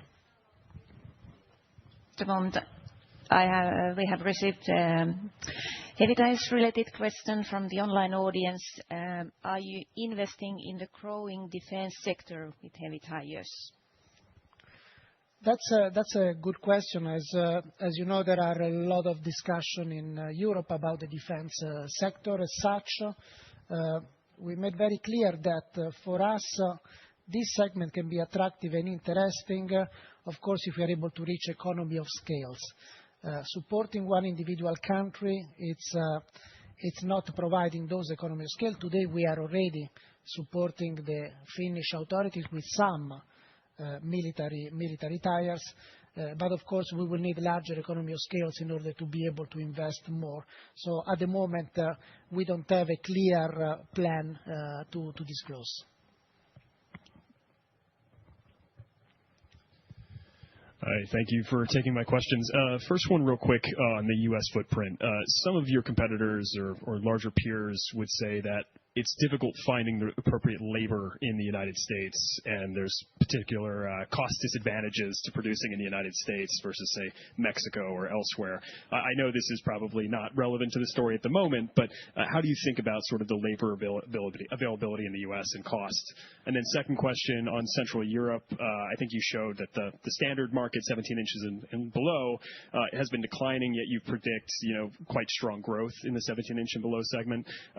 I guess, is that because you're off of a low base? I mean, why even target such strong growth in that particular market when the overall market's declining? Just a little bit of discussion on that would be helpful. Thank you. I start from the first one, and then eventually Tommi can complete the second one, and eventually Chris can complement what I say. Since I would say COVID time in North America, the labor market has been challenging, as you know very well. Immediately after COVID, there was the market was going up again, and there was a shortage of labor. More than shortage, I would say a lot of turnover, people moving for higher salaries. I have to say that in the last 12, 18 months, we have been stabilizing a lot our workforce. So the market has been stabilizing. Now the inflation is getting under control. So we are quite pleased about the stability that we are gradually reaching also in North America. That was an important problem, I would say, immediately after COVID when we started the production at that time. One thing I want to highlight is that automation means obviously less dependency from labor as well. So what I mean is that we built a platform that today has a level of automation that is by far higher than what it used to be. And I would say we have probably the latest technologies available in the market that is giving us the possibility to be less dependent on labor as such. Of course, people is extremely important. Specific skills are required, and we will keep retaining those skills.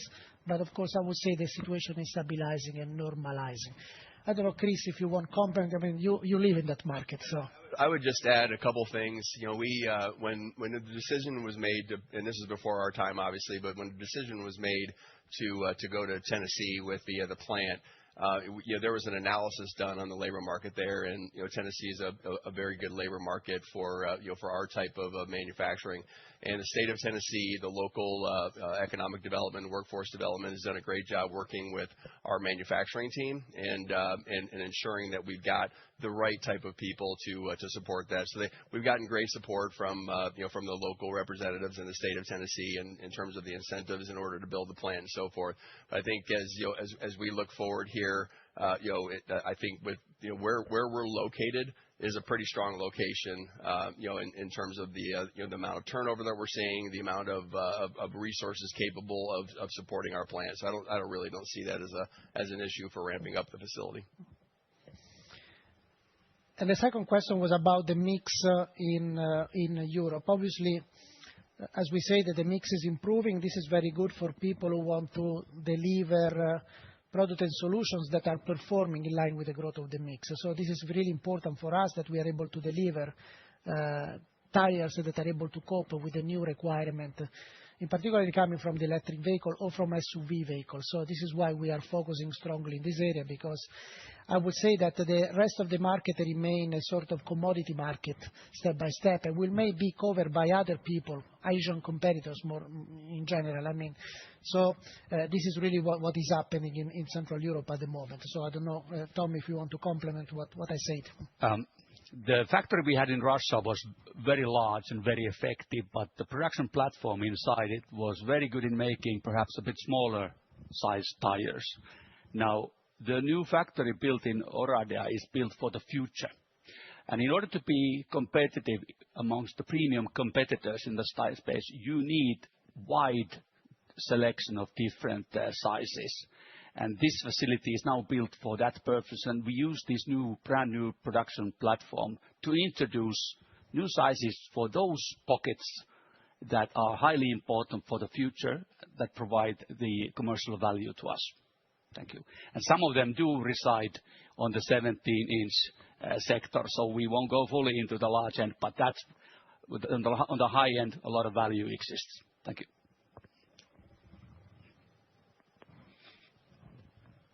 Thank you. Let's take the next question from the online audience. Trun, I think this goes to you. How weather sensitive is your Nordic business, considering you are heavily winter focused? Considering your heavily winter focused product mix. I didn't hear you say that. How weather sensitive is your Nordic business, considering your heavily winter-focused product mix? Well, as I showed earlier, we have about 75% winter tires, and we of course need winter to sell winter tires. But this discussion has been, I think I've heard this discussion for years, like winter is getting shorter, when is the winter coming and everything. But still we continue to sell winter tires, and we will do that for many, many years to come. And just look outside today, I think. And if the winter comes in October, which it does every now and then everyone gets silence. But if it doesn't start snowing until December, then everyone screams in October and November, and then silence comes in December, and the sales start. So as long as there will be winter, we will be selling the winter tires, basically. Very short. Thank you. Chris, I think this goes to you. What concrete actions are you taking to strengthen brand awareness and consumer pull, especially in the US, given your relatively small market presence? Yeah, I talked a little bit about this during the presentation, but leveraging what we've done on a global standpoint with the IHF and Kimi. And then we just recently signed with the ski resorts in the U.S. and Canada with Altera to get the brand presence and really drive the premium drivers towards to our brand. But I think the most significant thing is really getting the brand presence at the retail level. And the more we can get it distributed at the consumer level for us to have brand visibility, the better off we're going to be, and the acceleration of the brand will take off. But we're not going to stop there. I think Tomi indicated earlier about some of the digital advertising and the social media. We're doing exactly the same things. The marketing team, I have a group of marketing folks, about 8 people in our team, that pretty much do all of this in-house. We do a little bit of agency work, but for the most part, we handle a lot of this stuff with the events management, the customer support, the customer events. We do a lot of that in-house. And then we're actually doing some research right now on content generation, and working with a platform that it gives us access to content generators. And the content generators are the ones that they can really exponentially get your brand name out there to the consumers. So that is a work in progress. It's also very AI driven, and so it's something I think is really exciting to me.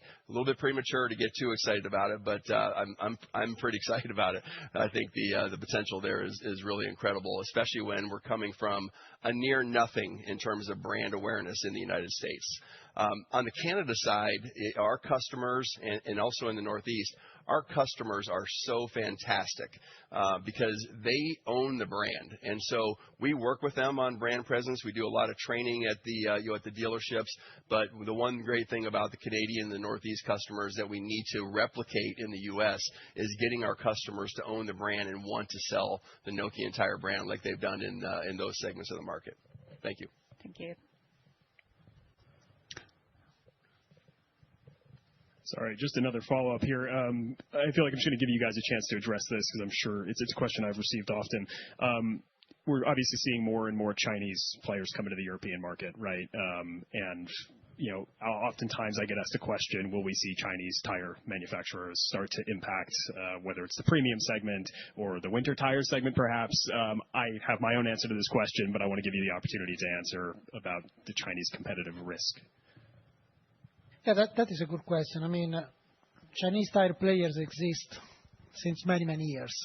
And the name of the game for us is really about anytime setting the new limits. I think in general, this is really where we can win this competition all the time. It's through innovation, new products, and setting the new limits. When I say that in a few weeks we will set a new limit when we talk about winter tire, I'm really serious about that. I think that is something that it will be very difficult to replicate from those guys.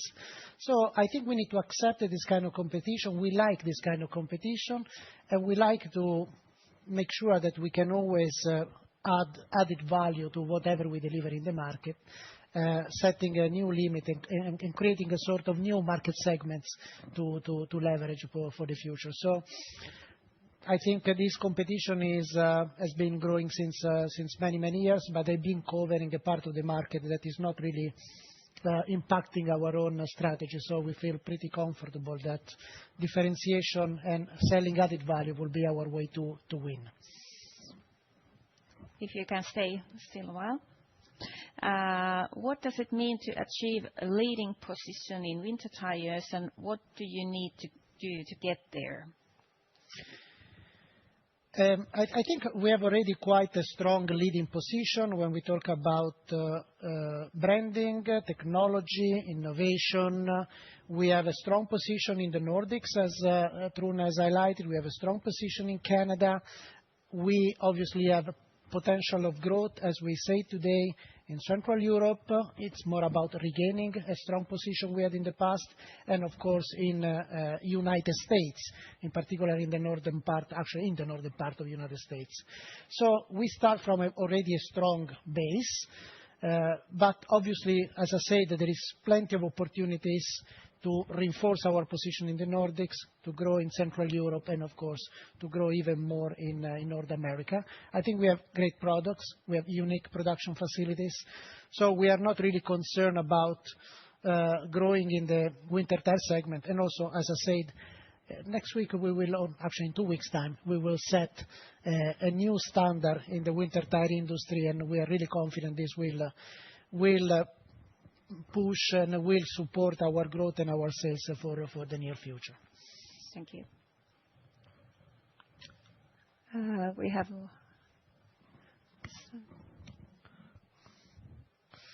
Do I sit or do I stand up?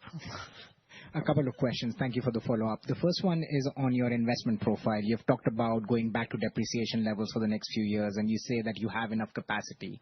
Could you just help us in terms of all the plant and machinery that you have purchased or put up in Romania? What does that mean for theoretical capacity up until 2029 in Romania? That's the first question. And the second one is actually on your downstream strategy and Vianor. So you've talked a lot about point of sales, increasing marketing campaigns, and basically targeting growth. What does that mean in terms of your own controlled Vianor channel? Could you talk about your strategy separately in Nordics, North America, in Central Europe? Do you want to invest more? Do you think you can free some capital in the Nordics region? How do you think about downstream strategy, please? Great. Okay. Let's start from the first question that was about the Oradea. Oradea is well set to cover the strategic plan period. As we say that since we started the project in Oradea, we have a 6 million pieces capacity. we will have 6 million pieces of capacity built, and as we made public last year, in 2025, we reached 1 million pieces. So we are talking about a potential growth of 5 million pieces, and it's enough to cover our strategic plan period, and will keep Tommi and the team pretty busy in the next 4 years. The good thing of that factory is that they're probably one of the most automated factory existing in the world at the moment. And we have the possibility to produce a wide range of tires in terms of rim sizes.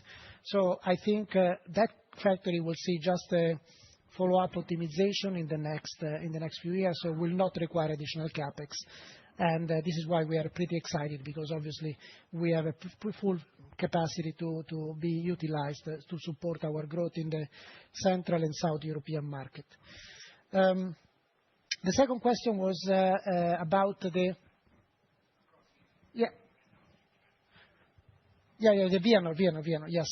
The second question about Vianor. Well, Vianor has been, it is today well distributed in the Nordics. Of course, we will keep growing in the Nordics. I mean, we are still evaluating the possibility to reinforce our position, in particular, for instance, in countries like Sweden, that are big market, and our presence can be expanded even more.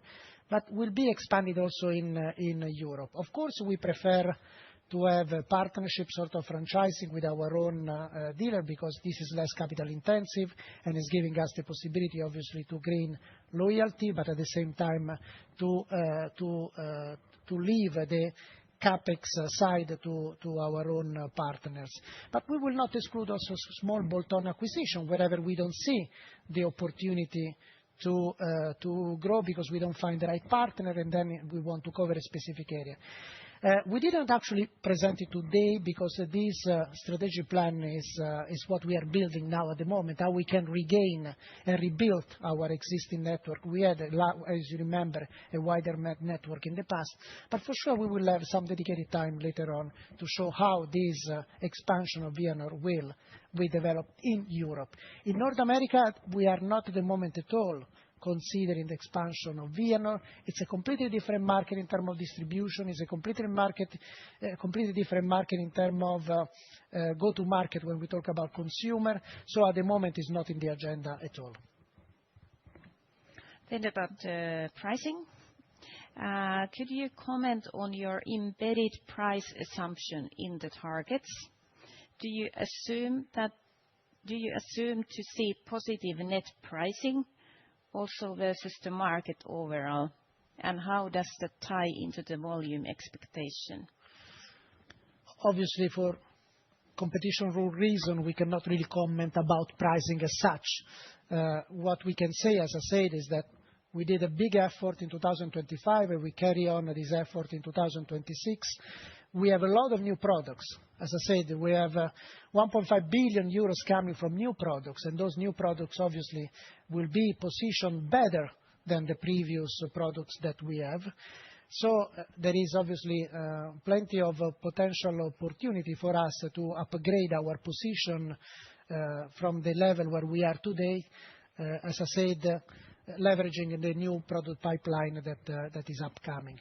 So of course, it is part of our strategy. It's an important part of our strategy, and but of course, we cannot disclose more about pricing for the future.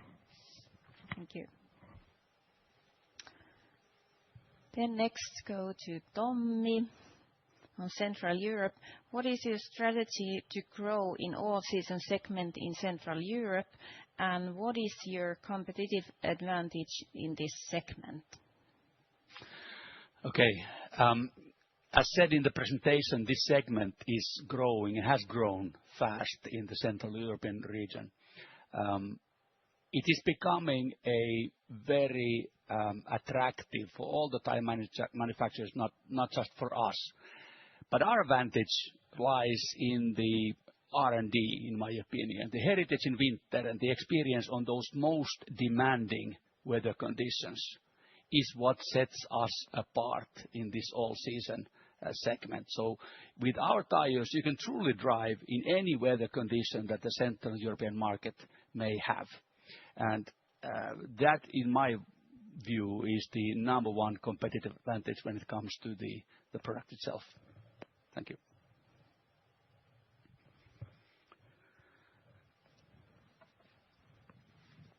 Rauli, please go ahead. Rauli from Inderes. One question on the larger rim sizes. You put a lot of focus on getting more value and I guess higher margin through the larger rims. So I was wondering that when the whole market moves to the larger rims, do you see an impact of kind of when the larger rims comes more mainstream, the competition increases and the profit pool there shrinks over time, or how do you view the development? Clearly, as you say, the market is moving in that direction in all the segments. We are specialists in the segment where we can be different, meaning winter tire. So for us, this is winter tire and all season. For us, this is a priority to be in those segments. The large part of the market is in summer tire. The good advantage, in my opinion, is that we have the possibility now to accelerate this growth. We had other priorities, as you can imagine, in the last 2-3 years.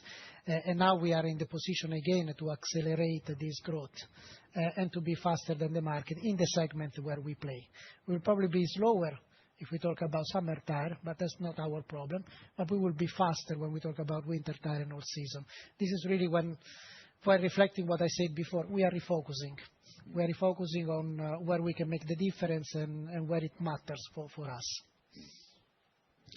All right. And then if we look a bit back, obviously you were capacity constrained in 23 especially and part of 24. And I would imagine that at that point you were focusing to the higher margin products and now you have already achieved and are planning to kind of get a quite big price mix positive impact. So kind of was that not the case that you were selling the best margin products back a few years ago, or why are you able to now push the price mix further so much?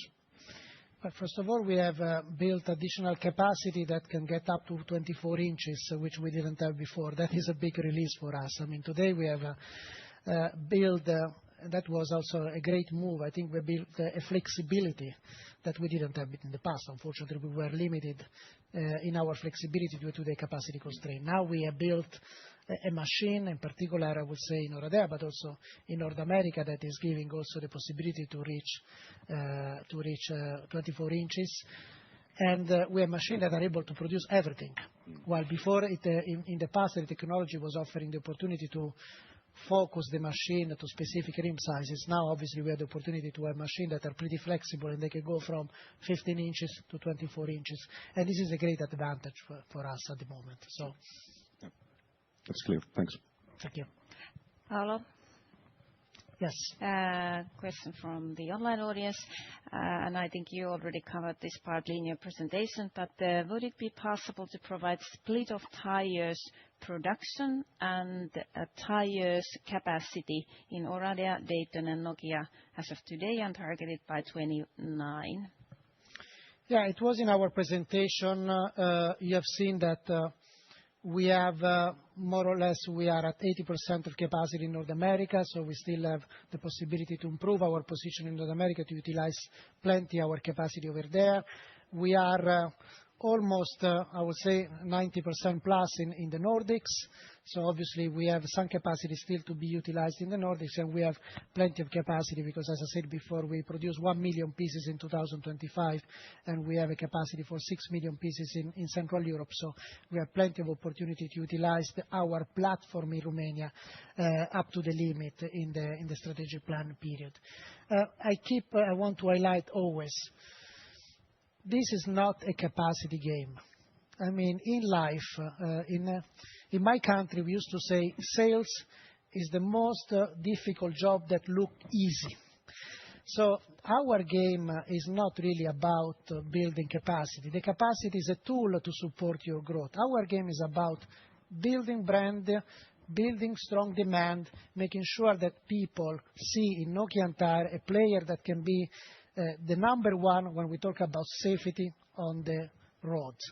So our game is really focused on building value. The capacity will be built. If we need to double the capacity, if we'll be in the luxury situation that we need to double the capacity, we'll be happy to do it. If the plan in North America is going faster as it is at the moment than what we expect, we will increase capacity in North America. But this is really about a commercial branding value game, and this is really where we are focusing more and more at the moment in order to make sure that we build value for our shareholders. Thank you. Yeah. Jussi Koskinen. Nokian Tyres has been a premium brand, but what is your understanding in the future? Will the size of brand premium stay? Nokian Tyres has been a premium brand and will remain a premium brand for hopefully the next 128 years. Clearly, this is really what it's our job, is to make sure that we deliver premium solutions to customers, that we provide premium value to our user. So I will say that our main, let's say, opportunity at the moment is to build this premium brand value across all the regions in the world. Nokian Tyres is recognized as a strong premium brand in the Nordic part of the world, but of course, this is the main mission also of Tommy and the team, to make sure that Nokian Tyres will be also perceived as a strong premium brand in Central Europe, and for Chris, in particular in the United States.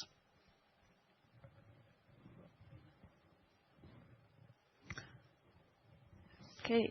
Question over there.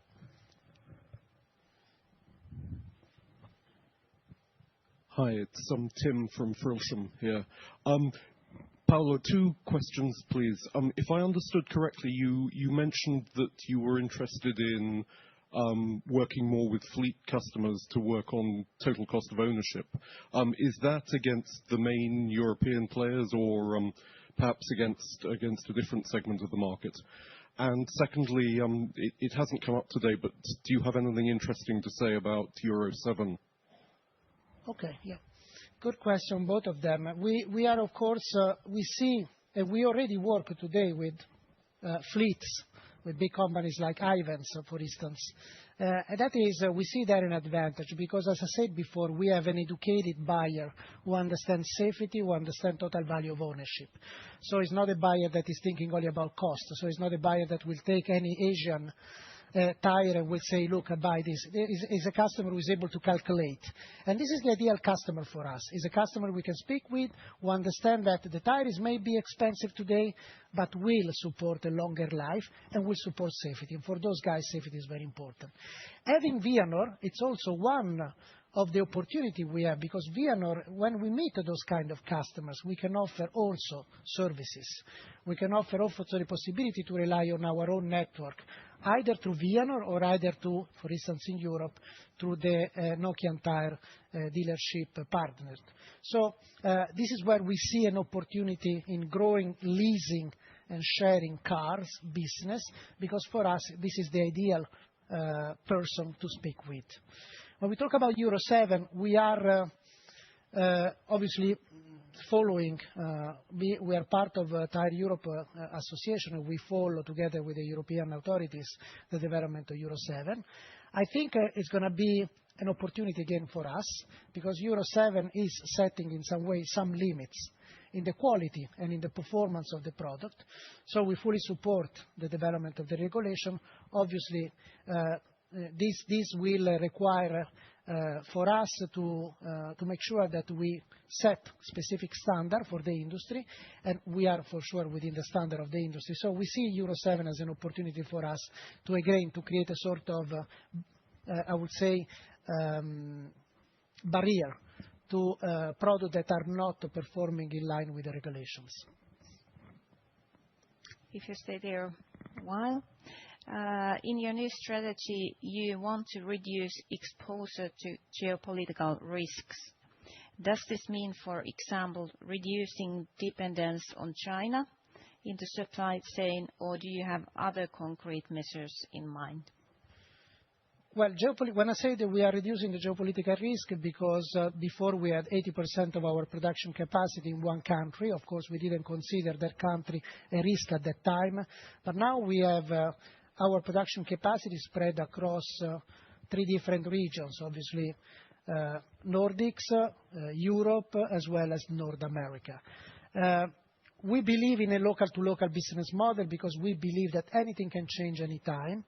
And this is why we are extremely happy. We consider, actually, the disruption we had a sort of opportunity to build a stronger platform, because today, if, for instance, North America market will become more protective, well, we are in North America, so we are not really sensitive to import duties as we were before. We are in Europe for Europe. We are in the Nordics, very close to our customer in the Nordics. And we have a very small portion. And actually, I can tell you that this will be almost disappearing in the next few months from China. We buy from other countries. And we said already that this will represent no more than 10% of our total sales. So obviously, we consider ourselves very little exposed to geopolitical issues of the futures. Thank you. What is the forward dividend policy and the plan for deleveraging? Is that for you? Or? I mean, the dividend, you mean? Yeah. Yep, you can. Yeah. You want to answer to the dividend? Come on, you answer to the dividend. I can relax now.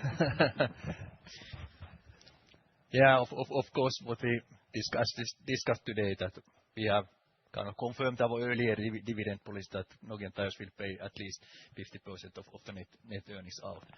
So, of course, it's for us difficult to give any numbers how dividends will develop in the coming years. But of course, as we have presented today, our free cash flow is getting stronger, and in that way, of course, we can expect that also we are able to pay higher dividends in the coming years. Thank you. We still have time for a couple of more questions. Is there anyone in the audience? No? Then we continue with the online questions from the online audience. Paolo, what gives you confidence you can reach your financial targets, and what are the biggest risks that could prevent you from reaching them? I feel pretty strong about this plan. I feel pretty strong about the financial target that we were presenting today. We have taken in consideration opportunities and risk building this plan. I think, as I said many times today, we have in our hands a lot of actions that will drive our success in the next 4 years. And we are confident that, of course, the extremely good pipeline of new products that we are releasing in the next few years will also provide an important possibility of growth for us. So I think the plan is solid. As I said, presenting the financial target, we made very clear it's very difficult today to say we will land at 1.8 or we will land at 2 billion. But it's much easier for us, because actions that we have on our own control, to say that the financial targets are pretty solid. So in terms of profitability target, we are able to get there with our own planned actions. Then, of course, you are all experts. If the market and the sales will grow faster, then, of course, will be even faster and easier for us to reach the financial target. But we have taken in consideration the necessity to build a profitable growth and not only to run behind 2 billion euro target, because as we believe that it's now time really to reposition the company at the level where it was and where it should be. It is time to take the final question. This is a bit different, but this goes to you. Here in Finland, ice hockey is a big passion for us, and at the current Milano Cortina Olympics, a Finnish coach is leading the Italian national hockey team. Good luck. What do you think he has brought from Finland to Italy and vice versa? Looking at your own experience as an Italian CEO of a global company with the Finnish roots and heritage, what have you brought from Italy to Finland? Well, I was not prepared to this question, and of course I know everything about tires because I spent 30 years in the tire business, but I'm not really an expert on ice hockey. I'm now becoming step by step an expert on ice hockey, and since we have our headquarters in Nokia, I'm still debating if I should be a Tappere supporter or an Ilves supporter. But I don't take position because otherwise I will upset 50% of our own colleagues. I think I see, in all honesty, Italy, the coach of Finland will coach Italy, and it will be a tough job for him.